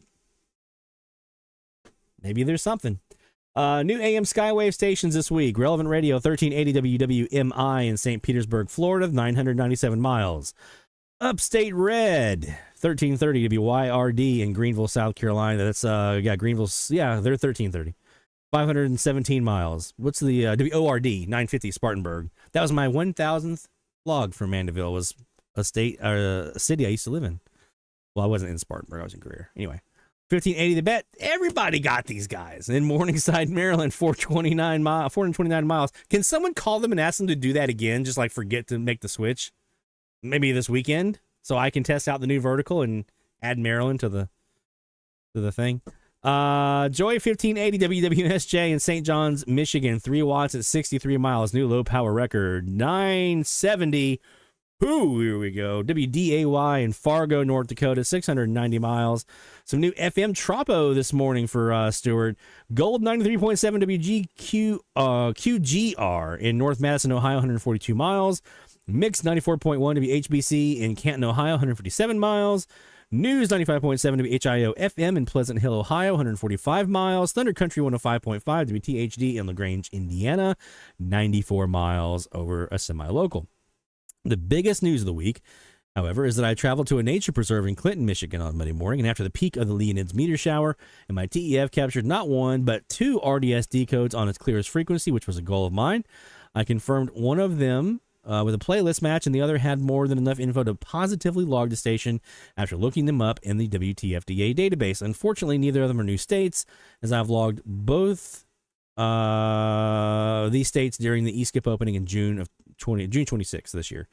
And those stations were Easy FM 93.7 WOEZ in Burton, South Carolina, 695 miles.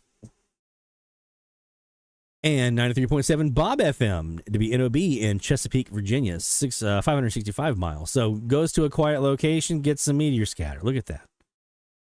I additionally set up an overnight audio recording on Sunday night with my DX286 at the location of my autologger in Dexter, Michigan.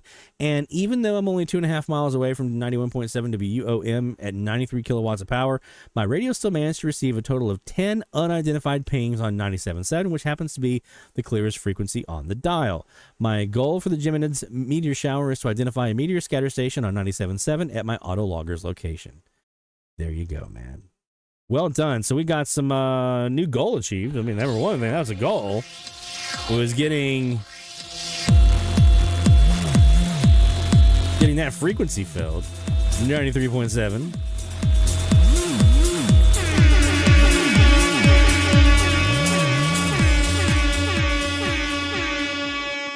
And got to those new logs. We're going to saw some logs for you, too.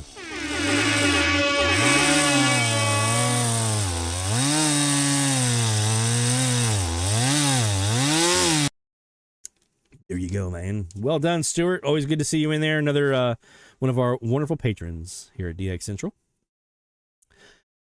And that brings us to our friend Kaz, Neil Kazaraz, up in Illinois, the brain behind the wonderful Kaz and DKaz antenna that so many of us, myself included, have used to pull in DX from places that we only dreamed about before. Well, let's see what the man himself is getting. So many new ones thanks to Aurora conditions. Yes, sir. When the band is open, my father used to say, the DX will be there. When the band is open, the DX will be there. And as long as you got yourself a quiet location, done enough to quiet down the location as much as you can, the DX will be there. My south antenna system also helps an Enfire phased array of 2 CAS antennas. That does do the trick. This is a bit better than a DCAS due to deeper and wider back nulls at a slightly more narrow beam. What's your spacing on those 2 CASs, by the way? 1299.7 Rebel Radio, a Chicago area pirate that has some ads and plays lots of hard rock.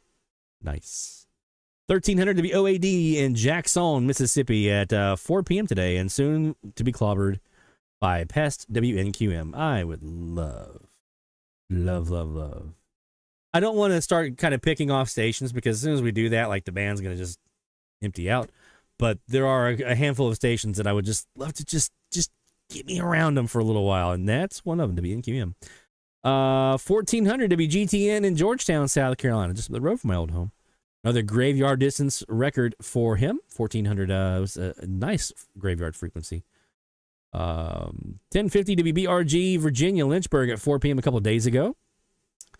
1010 HJOP in Barranquilla, Colombia. Nice. 870 also in Barranquilla, HJAY under WWL. 1100 HJCN in Bogota, under HJAT Pest with BBN parallel stream. When you have one Colombian that's a pest and you get rid of that Colombian for another Colombian, that's a good day. It's a very good day. 830 HCRM2 Ecuador in Guayaquil. I'm going to guess there. Guayaquil parallel stream. 930 KLUP Texas, Terrell, Texas. Terrell? Way under semi-local WKBM parallel stream. 1470 WMGG, Egypt Lake, Florida. Good with tropical music and an ID over under WMBD. I'm so glad they got rid of their HD.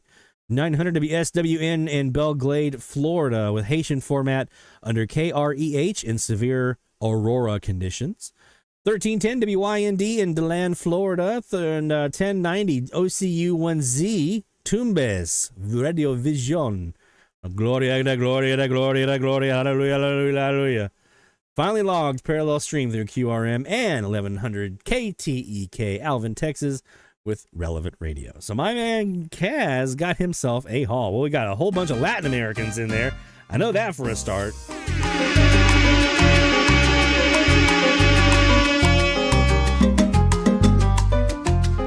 60-foot Kaz antennas spaced 20 foot apart. You don't say. You don't say. Huh.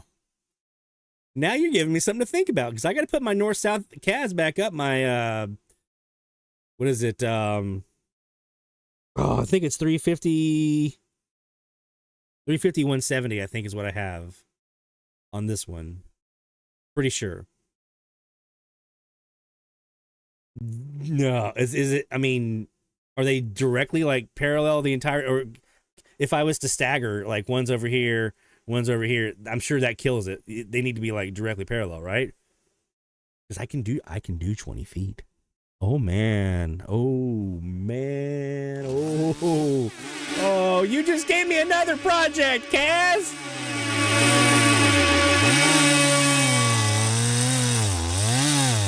Oh, end-to-end spacing. I got it. Never mind. I don't have 140 feet. My bad. If I had 140 feet trust, I would be doing that this weekend. I'd be like, vertical, you can wait. All right. Well done, Kaz, man. Love seeing those Latin American stations coming in. DXChallenges.com/shoutout. You still got time if you want to get your shout outs in. We love to get those in for you. Really quick, I wanted to touch on something that I saw on social media, as a lot of my topics usually come from social media or the Slack channel or whatever. You guys kind of talking amongst yourselves a lot of times. I'm in the background kind of lurking, and I'm like, ooh, topic. I saw one, a friend, Bob Tart, I think he's Michigan, right? On social media was talking about some DX he was doing, and he was trying to parallel a station on, I want to say it was 880, that was running sports in Spanish. And he was trying to parallel up to a couple of different live streams of the different stations, and like nothing was matching up. And so I wanted to mention really quick, because I don't think everyone, if you're not a sports fan, you might not know this, but when you have a program that is running a sports program, especially, it's more than often the professional sports, like NFL, MLB, NBA, those particular ones. They don't usually let their affiliates stream the sporting event on their stream. Now, some of them will sneak it in every once in a while, but traditionally they don't allow that, because, like the NFL is an example. I know this because when I lived in South Carolina and North Carolina for all those years, I wanted to be able to stream Saints games on WWL from North and South Carolina, but I couldn't do it because the NFL was like, nah, you got to go over here and buy our audio streaming package from the NFL directly. And then you can listen to any streaming you want. And I was like, I don't want all those. I just want the one. I don't care about any other team except for the Saints. So I say this to say that when you're doing your stream comparisons, if you're trying to match up a live sporting event, and that sporting event is a professional football, basketball, baseball event, especially the U.S., but it can apply in other countries as well. Like I know England had this for a long time, and I think they still do. I'm not sure about a lot of the South American countries and what their rules are, but Central and South America. But I know in the U.S., professional sports, you're not going to find a match on the stream because they're going to have to run their normal programming content they would normally run on the stream, and then the broadcast is going to be the game. So how do you get around that? Well, if you're trying to match everything up, the best you can do is trying to find an online receiver somewhere near that station or the station you're thinking might be a potential target. Finding an online stream near that station and seeing if that matches up, because that's the best you're going to do. Because otherwise, the live streams more often than not is not going to match. So just something to kind of keep in mind. Whenever you're doing station stream parallels, and we're going to talk about that topic in general this season, and how to kind of use streams to match up, because there are some things you'll want to keep in mind. It's not always a slam dunk that just because the stream matched, that who you're hearing in the stream is the same. It's not always a slam dunk. There are times when that could be not the case. So we're going to talk about streaming and using websites to parallel for IDing stations in a later episode this season. But tonight, I want to do it for our next hour here. Two things. We're going to talk about feed lines, and then we're going to look at our challenge frequencies of 580, 590, 600 and identify some potential targets, okay? So starting with the feed lines. So this is one of those things I think a lot of times a lot of people overlook when they're doing antenna installations, and some of our more technical and experienced antenna installers who are in the chat right now, feel free to chime in and join in. Correct if I say anything wrong, as you know, I sometimes will do that.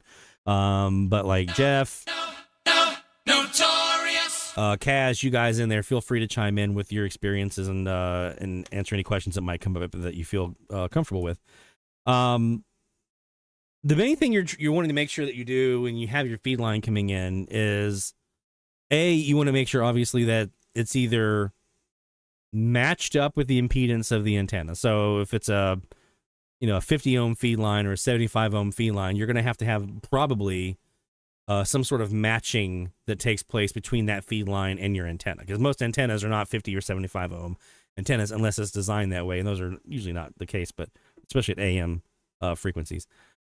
But like a Kaz antenna, we're using a 16-to-1 transformer to match that antenna impedance to the feed line impedance of 50 or 75 ohms.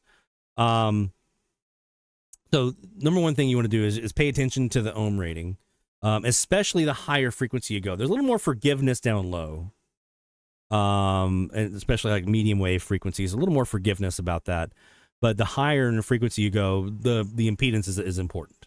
So keep that in mind. You're going to want to know what's your impedance of your antenna. Is it matched? Or do I have to be the one to match that up?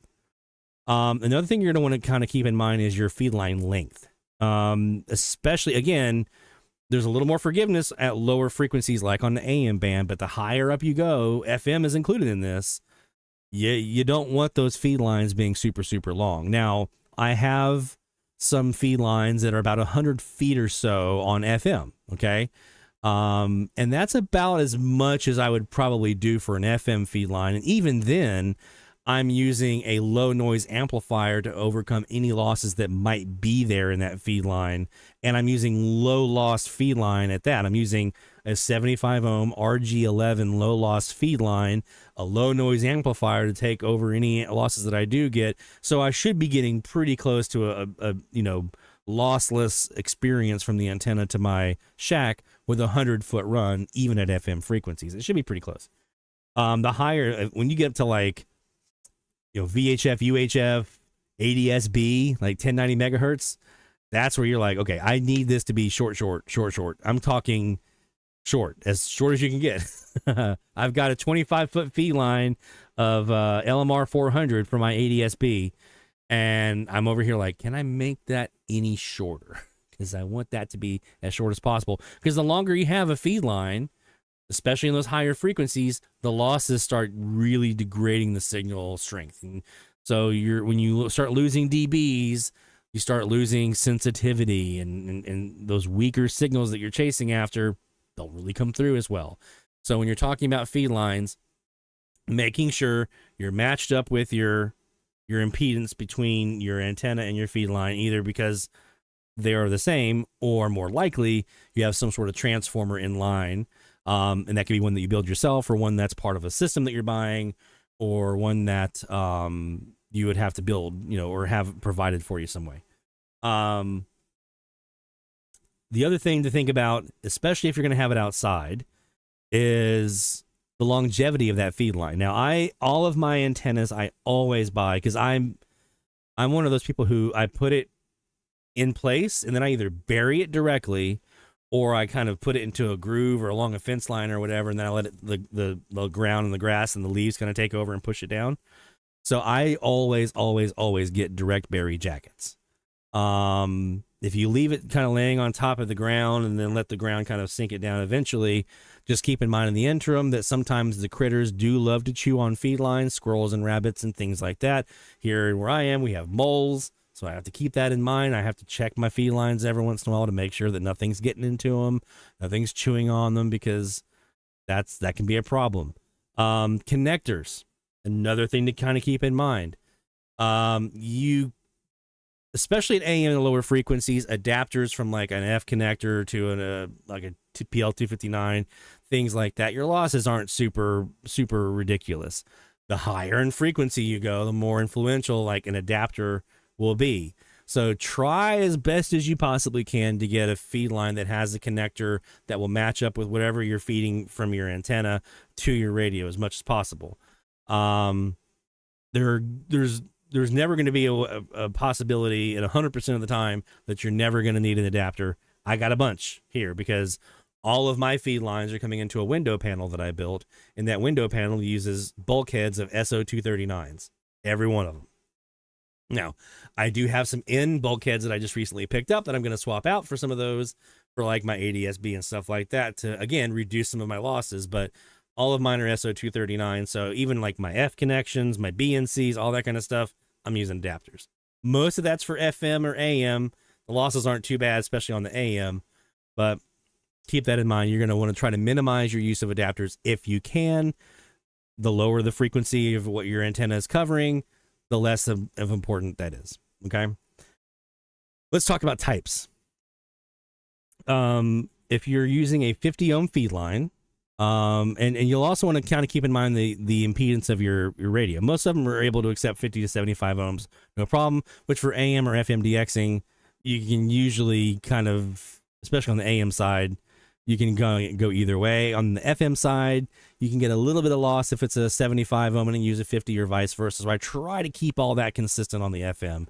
All of mine are always 75 ohm from the antenna all the way to the radio. Everything in line is 75 ohms straight all the way through. On AM, I usually try to keep it 50 ohm. That's just what I have. I have RG8X for my feed lines, for my AM antennas. They have the PL259 connections that go into my transformer boxes that I have, where I have a SO239, and then my SO239 on my window panel. My 75 ohms for my FM are all F connectors. I don't like that, but that's what they are. I hate F connectors. But that's what they are. If I had my way, everything would be BNC. BNC for everything. Everything would be BNC. But I don't have my way. Also, when you're doing your feed lines, keep in mind anything that you have. Like for me, everything outside comes to a window panel. And then on the other side of that window panel is the other side of those bulkheads. Now I need another feed line jumper to go from that window panel to my radio or the amplifier or whatever it is. And if I do have something in between that window panel and the radio, now it's another jumper that I need to get. So now we're adding that length onto whatever feed line we have outside. So keep that in mind as well. You want these to be as short as possible. So when you are running those feed lines, you want to keep in mind your connectors. You want to keep in mind any jumpers that you might need because of things like amplifiers or high Z bias T boxes like what we have here. This is the antenna side, which is an F connector, and then over here I have a B and C for going to the radio. So I'm going to need an adapter to go B and C to SMA because guess what? I'm running SMA to my radios. So those are the kinds of things you want to think about. 70. So again, 50 ohm. I generally use RG8X. It's a nice. I can use a low loss version like I get from Gigaparts. It's AMR, ABR is who I usually get my RG8X from. Low loss, direct berry jacket. It works great. On the FM side, and VHF to an extent, it's RG11. I use the gel flooded RG11 coax. It's really, really stiff, but it stands up very, very well. And I usually try to get the ones that have like the little, two things. One, there's a little rubber plastic hood that goes over where the connection is. So that gives it some waterproofing. And then I also like the ones that has like the knurled knob on there so I can screw it in a little bit easier because I hate F connectors. And normal F connectors have those really just, it's not fun screwing those in, especially into like amplifiers and things like that. So I like the ones that have like the knurl knob on there that I can really kind of dig my hands into. Some other things you're going to want to consider for feed lines. Coax is not the only thing that you can do. You can also do, as we have here with our vertical antenna, our friend Jeff, Notorious BOG, he uses twisted pair for his, coming from that amplifier box all the way back to his shack. Jeff has also recently been doing some conversion of using Cat5, Cat6 Ethernet cable for his feed lines, for his receivers going out to like his bogs and things like that. And that's something that I'm keenly interested in because here's one of the reasons why that's actually a really, really good idea. We talked last year about common mode chokes and why you need to have that because basically a coax feed line actually has three conductors. There's your center pin, there is your ground, right, which has an inner and an outer surface on it, right? And so one of those surfaces gets connected to your shield, the shield. The other connection for your antenna would go to like the center pin. So you have one center pin connection, one going to your shield. Well, there's another surface on that shield that's not connected to anything. It just picks up noise really, really well. So we talked about common mode chokes and how you would use those to get rid of noise or reduce it down.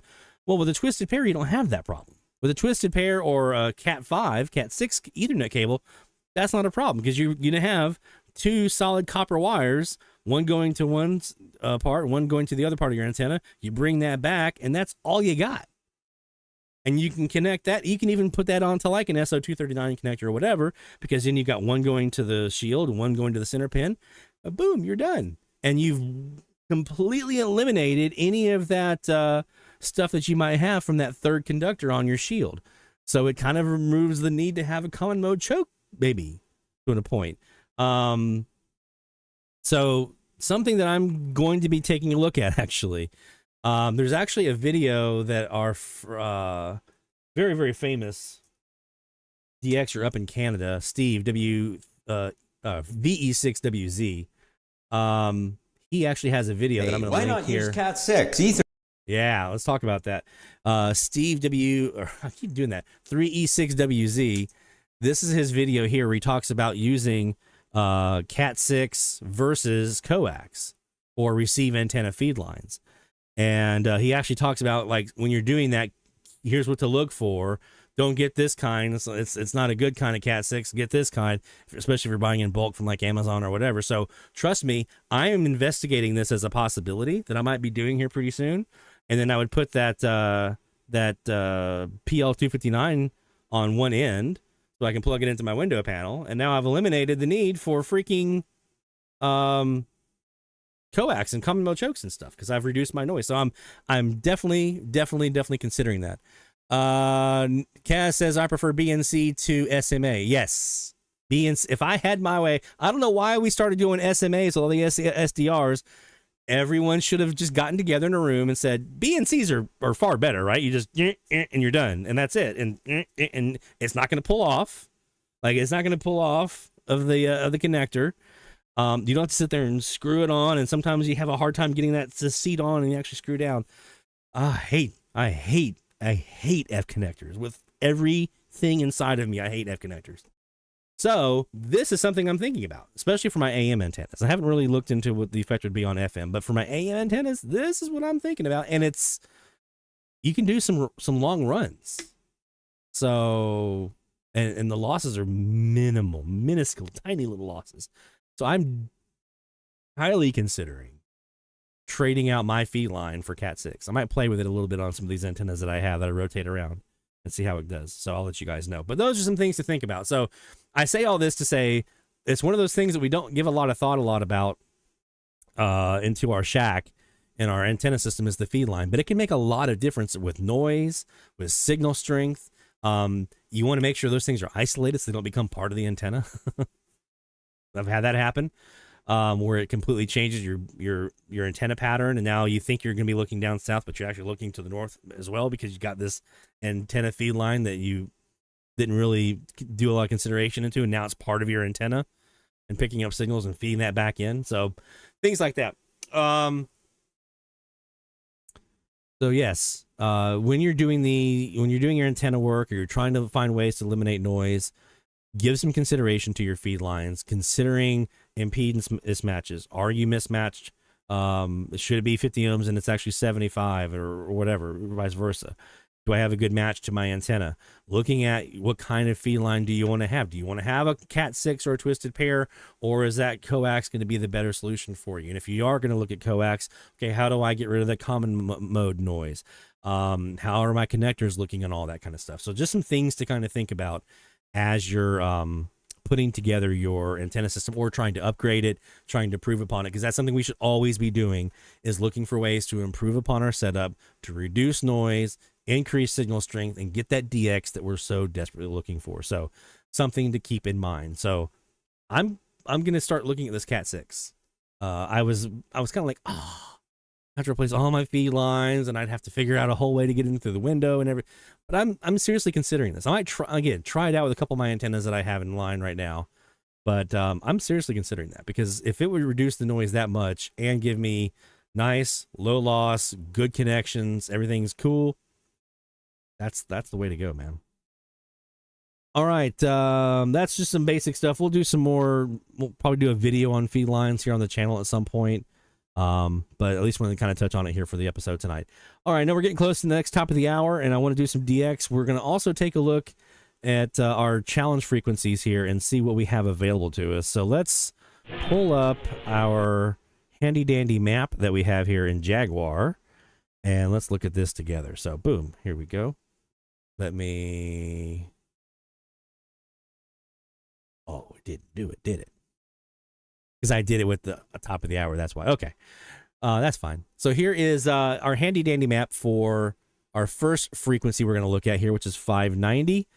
And I always look first down south, down into Central and South America, and see what's here for us. And then we'll look at some domestic stuff, because that can really depend on where you are. But as I guess the stuff down south can too. But some good targets here for us here down south on 590, or let me go to 580 first. So a couple of targets here. There's one here in Brazil. I mention it because it's 50 kilowatts, and a lot of us are looking for Brazil. So this could be a target to look for. Radio Relogio. You know, we used to have a station on 1290 that had a really nice offset out of Brazil. It was right up in here. Radio Timbira. It was right around this kind of little jut out here on the eastern fringe of Brazil. And so when I was on the East Coast, man, it was nice because it stuck out like a thumb. It was on this really nice offset. It was nice and clear. Well, it's gone. But I don't think people really think about how far east Brazil actually is. I mean, all of Brazil, and I'm pretty sure I'm safe in saying this, all of Brazil is either to the east of the contiguous, like the lower 48, or most, like you might have this little clip over here in the Amazon right here, that might be up there around Maine is and things like that. But almost the entire United States is west of Brazil. Okay.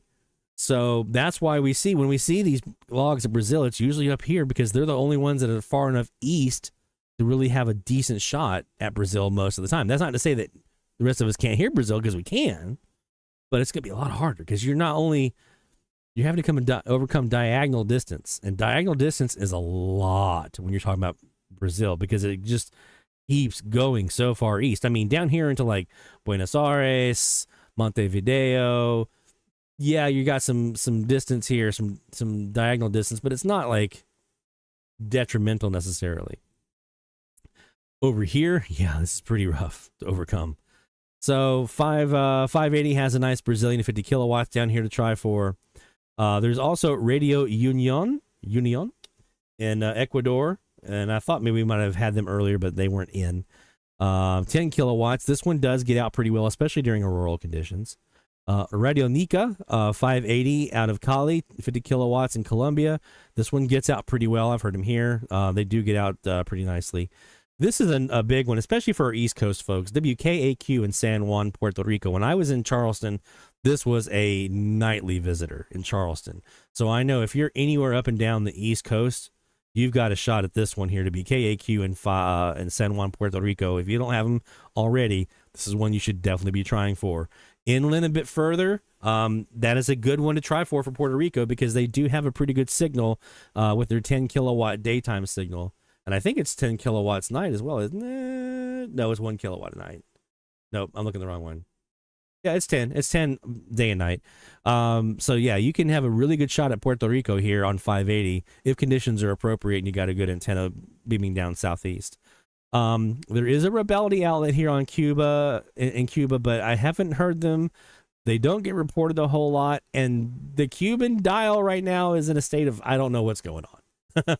So give it a shot. You might have a shot at them, but Radio 580 here in Managua, they do get out. Even at 1 kilowatt, they do get out. We do have a station here in Mexico, Radio Cañon, XEAV in Guadalajara, 10 kilowatts. That does get out as well. This is one that I'm looking for this week, is this 1 kilowatt Mix FM in Cancun, XEYI. I don't know how I haven't heard them yet, but they're on my list.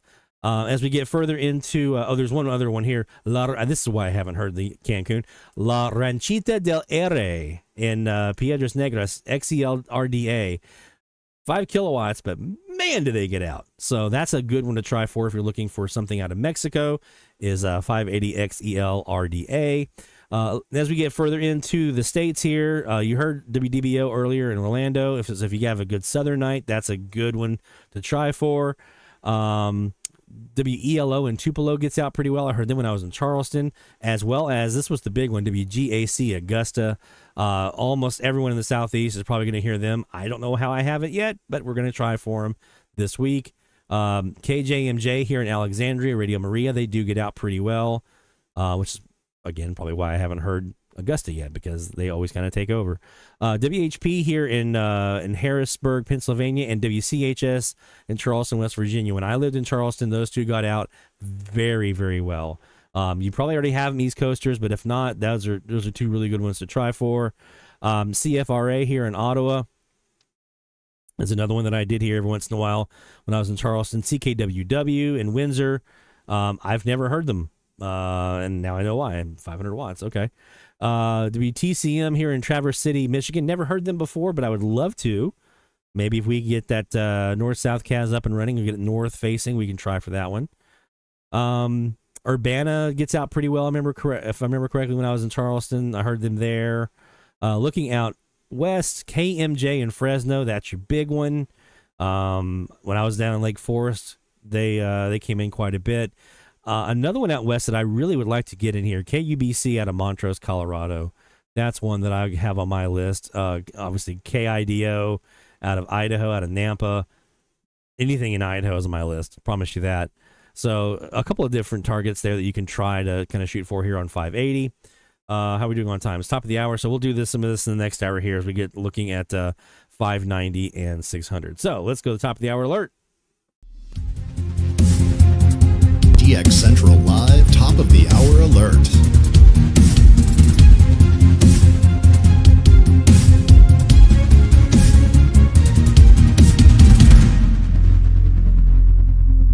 We're going to take this back to 580.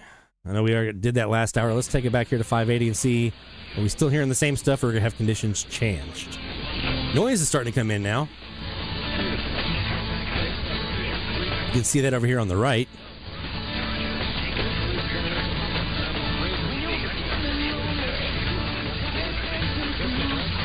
There you go, Rick. I miss Bill. I miss Bill and the sirens, man. I mean, I got this guy right here.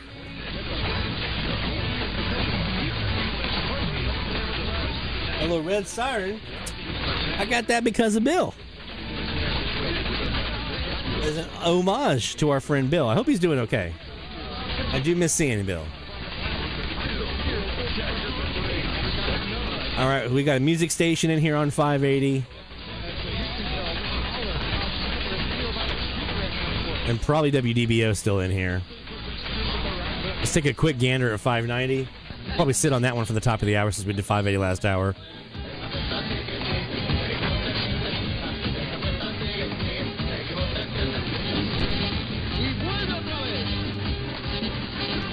I can now mark AFC as a log station. Yay! Okay, so that's not Cuba. If I had to guess, this is either going to be Sabrosita or La Mejor. Let's take a gander. I'm going to go mic mute.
Comunícate la 90-14-10 y échate tu salsita.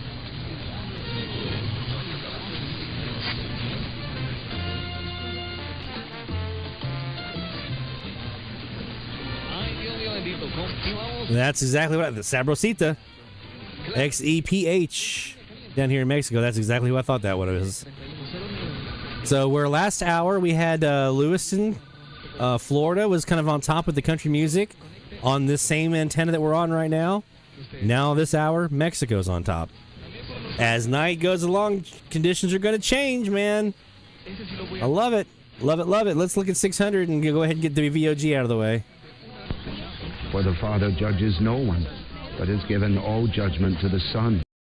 So may all But the honor the Father. Whoever does not honor the Son. if we come down here to our SDR that we have down here waiting, our SDR Sharp with our Southeast CAS antenna. He does not come into judgment, but has passed from death to life. We can get rid of them and see what's underneath. Texas is pretty common here. Tyler, Texas. Nicaragua. La Nueva Radio, yeah.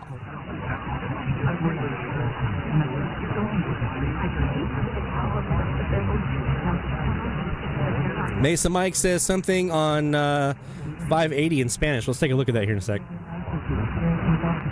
Mesa Mike's website came through again for us this week with our new data analysis project. Woo.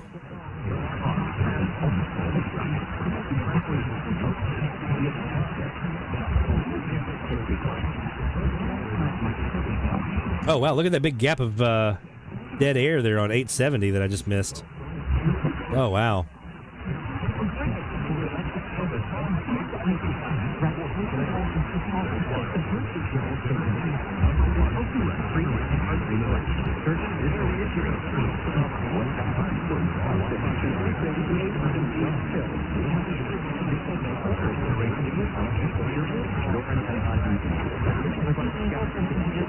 Let's just go up here to the live stream for La Nueva Radio, yeah. And if you're wondering why do I say it like that, because that's what the guy says, the imaging guy. That's how he says it, and it's fun to say. I think they're one of the ones that do. Guatemala, el reo Carlos Coy de 20 años murió al Yeah, they have a live like studio, usually video that they that with their on air. del penal. La información desde Bolivia, un adolescente. That's one of the things about that station. They love their laser sweeps, man. When they do stories like news and sports and stuff in between. Sin identificar que le propinaron You hear that and you're like, por presunta there's Nicaragua. una camiseta de un equipo de fútbol. En Estados Unidos, un Believe he might ejemplar have original life de la in his primera edición name. de Superman So fue all the way subastado en through, he's 9.12 writing not a millones de bio- dólares este 20 de noviembre, marcando un hito histórico en el mercado global de cómics y afectando a coleccionistas. All right, I'm going to go ahead and unmute my Kiwi. Not the Kiwi. Mañana sábado, Sorry. temperatura en The Matagalpa, SDR. 28 grados centígrados las máximas, 20 las... I don't hear her in there. Oh yeah, Jaguar recorder to the rescue. Let's see what we had here on 870. Let's hope that was still running at the time. Oh, it is still right now. Yeah, let's go to 870. Let's just for giggles. Oh, it was. That's why, because there was a sporting event.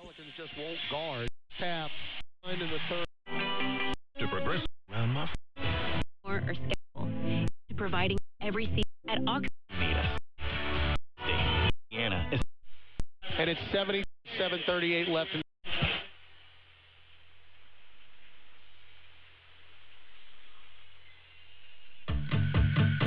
Nothing.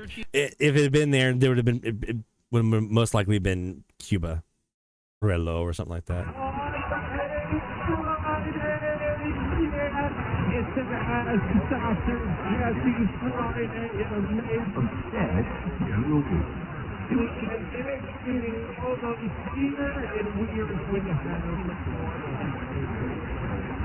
I'm using my vactrol to get rid of the domestics. Mangueras, una cuadra al este. Loco, te cambia la vida. Luz de I don't have her in there. Oh, yeah, she is. There she is. Casito, el sorteo será el martes 23 de diciembre. Yeah. There she is.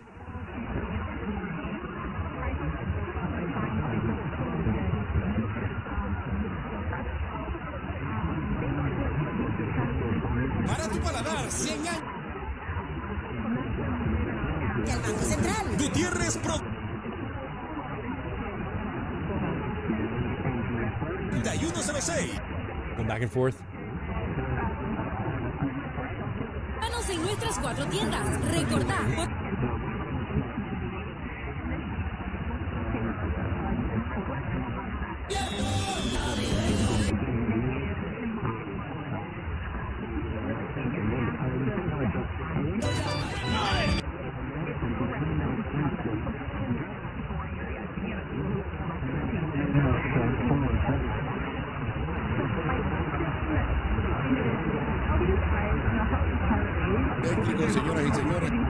Yeah, I don't hear her now.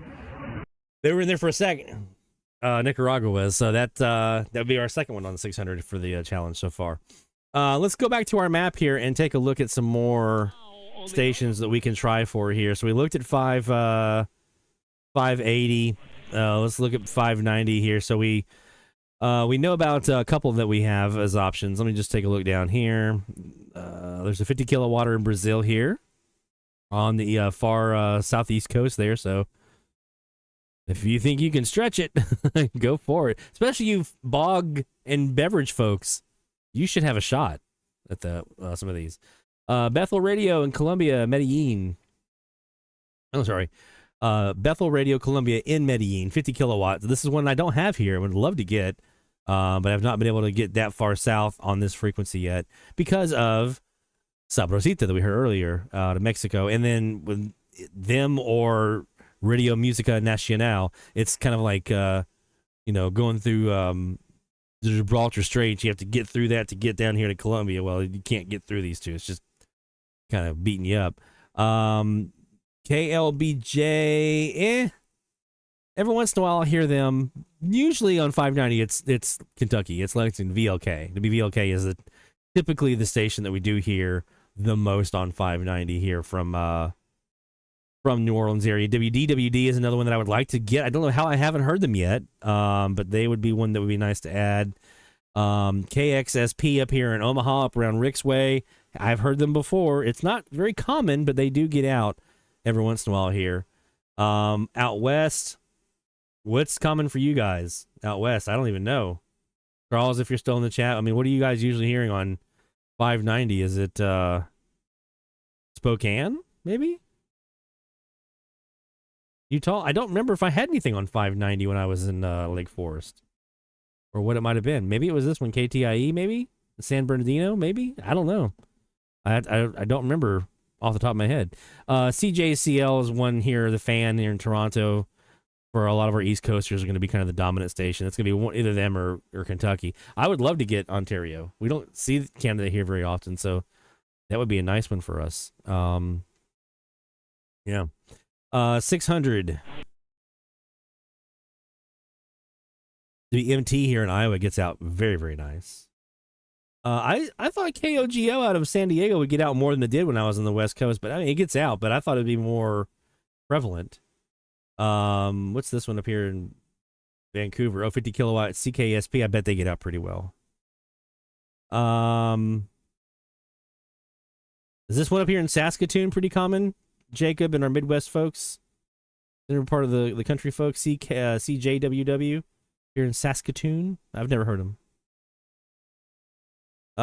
Some other ones that you can probably try for on 600. WSJS, I know they used to get out pretty well out of Winston-Salem. I haven't heard them here yet, but I know they do. WBOB in Jacksonville, another DX test veteran here for us. They get out, as does WREC in Memphis. I heard them when I was in Charleston, so I know they get out. Down south, down this way, there's a couple scattered here in Mexico. Nothing too crazy. Your big ones, though, are La Nueva Radio Ya out of Nicaragua. You can go to their website, and I'll put that here in the chat. So this is La Nueva Radio Ya, and that is their live stream. So if you're trying to match up, that's a good way to do it. Listen for the big sweeps and the lasers and all that kind of stuff. They love their sound effects, as we do here, too. Radio Libertad in Barranquilla, 50 kilowatt Colombia. That's one I'd like to be able to pull in, but have not yet done so. Don't see anything else here on 600 down south too much. There is a Puerto Rican, I think it's a lower powered, 5 kilowatt WYEL. That could be a target. But yeah, I think normally it's WMT, WREC. Oh, KTBB. I forgot about them here in Tyler. I don't know about you guys in the Midwest, like Earl up here in Missouri, Sean over in Illinois. If you guys, my Boot Crew North, I'm sure you hate these guys as much as I do. KTBB in Tyler, Texas. Invariably, I finally get rid of my local to be VOG, which a lot of you should be able to hear. KTBB is always like right there, like just okay. And then when I don't have them, it's to be REC. It's one of those two again, kind of blocking me from getting much else. But every once in a while, WMT will show up. I think I remember right, WCAO here in Baltimore gets out pretty well too, if I remember right. My time on the East Coast. So, yeah, those were some of the options that we have this week for us. So, you know, a handful of good DX targets down south, and I'm trying to remember what the numbers were from our big frequency analysis. I want to say it was 19. I want to say it's 19 stations in the U.S. No, it's 23. It's 23 stations in the U.S. that are available on pretty much all three of these frequencies. So each frequency has about 23 stations.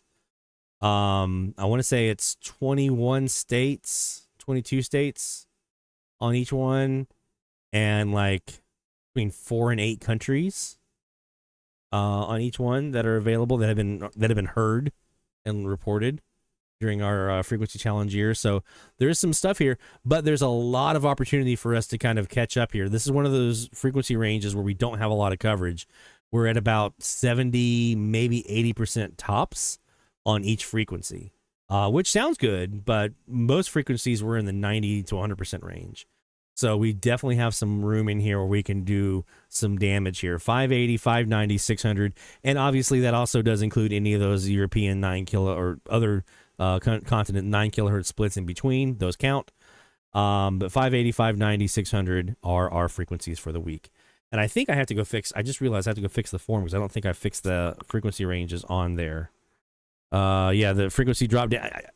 Mike just comes over and tells me the drop down menu. I just thought of that right before he said that. So we're going to go do that right now and then go to do some more DX.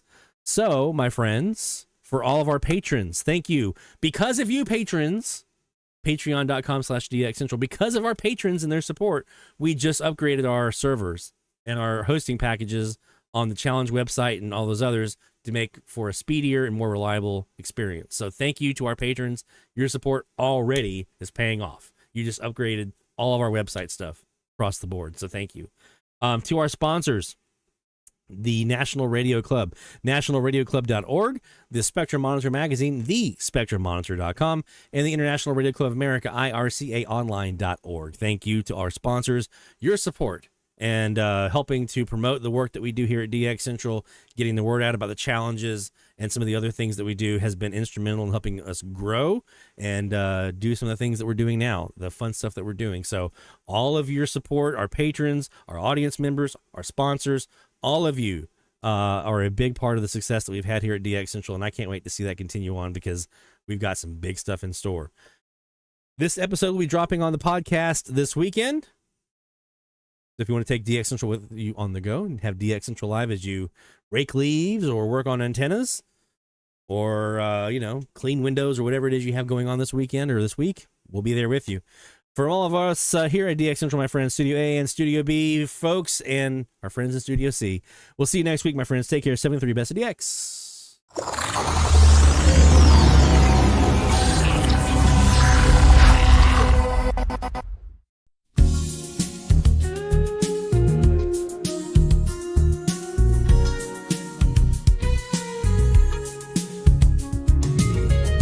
Friday night rolls in the air, tuning in without a care. Lloyd Van Horn takes the stage. DX Central live engage. AM FM static light,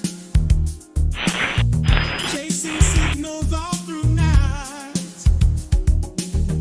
Waves that travel far and wide. Feel the magic deep inside. DX Central live tonight. Turning dials, feeling right. Lloyd will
This is DX Central Live.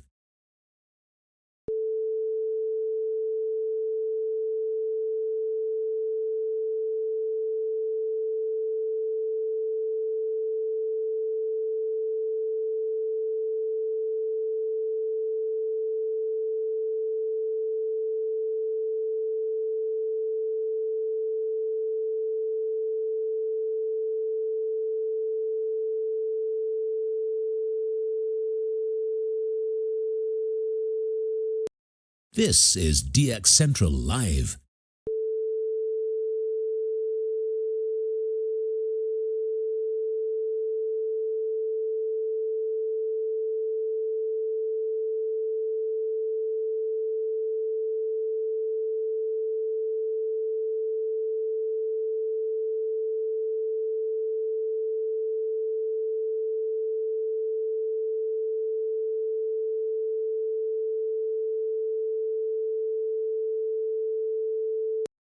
This is DX Central Live.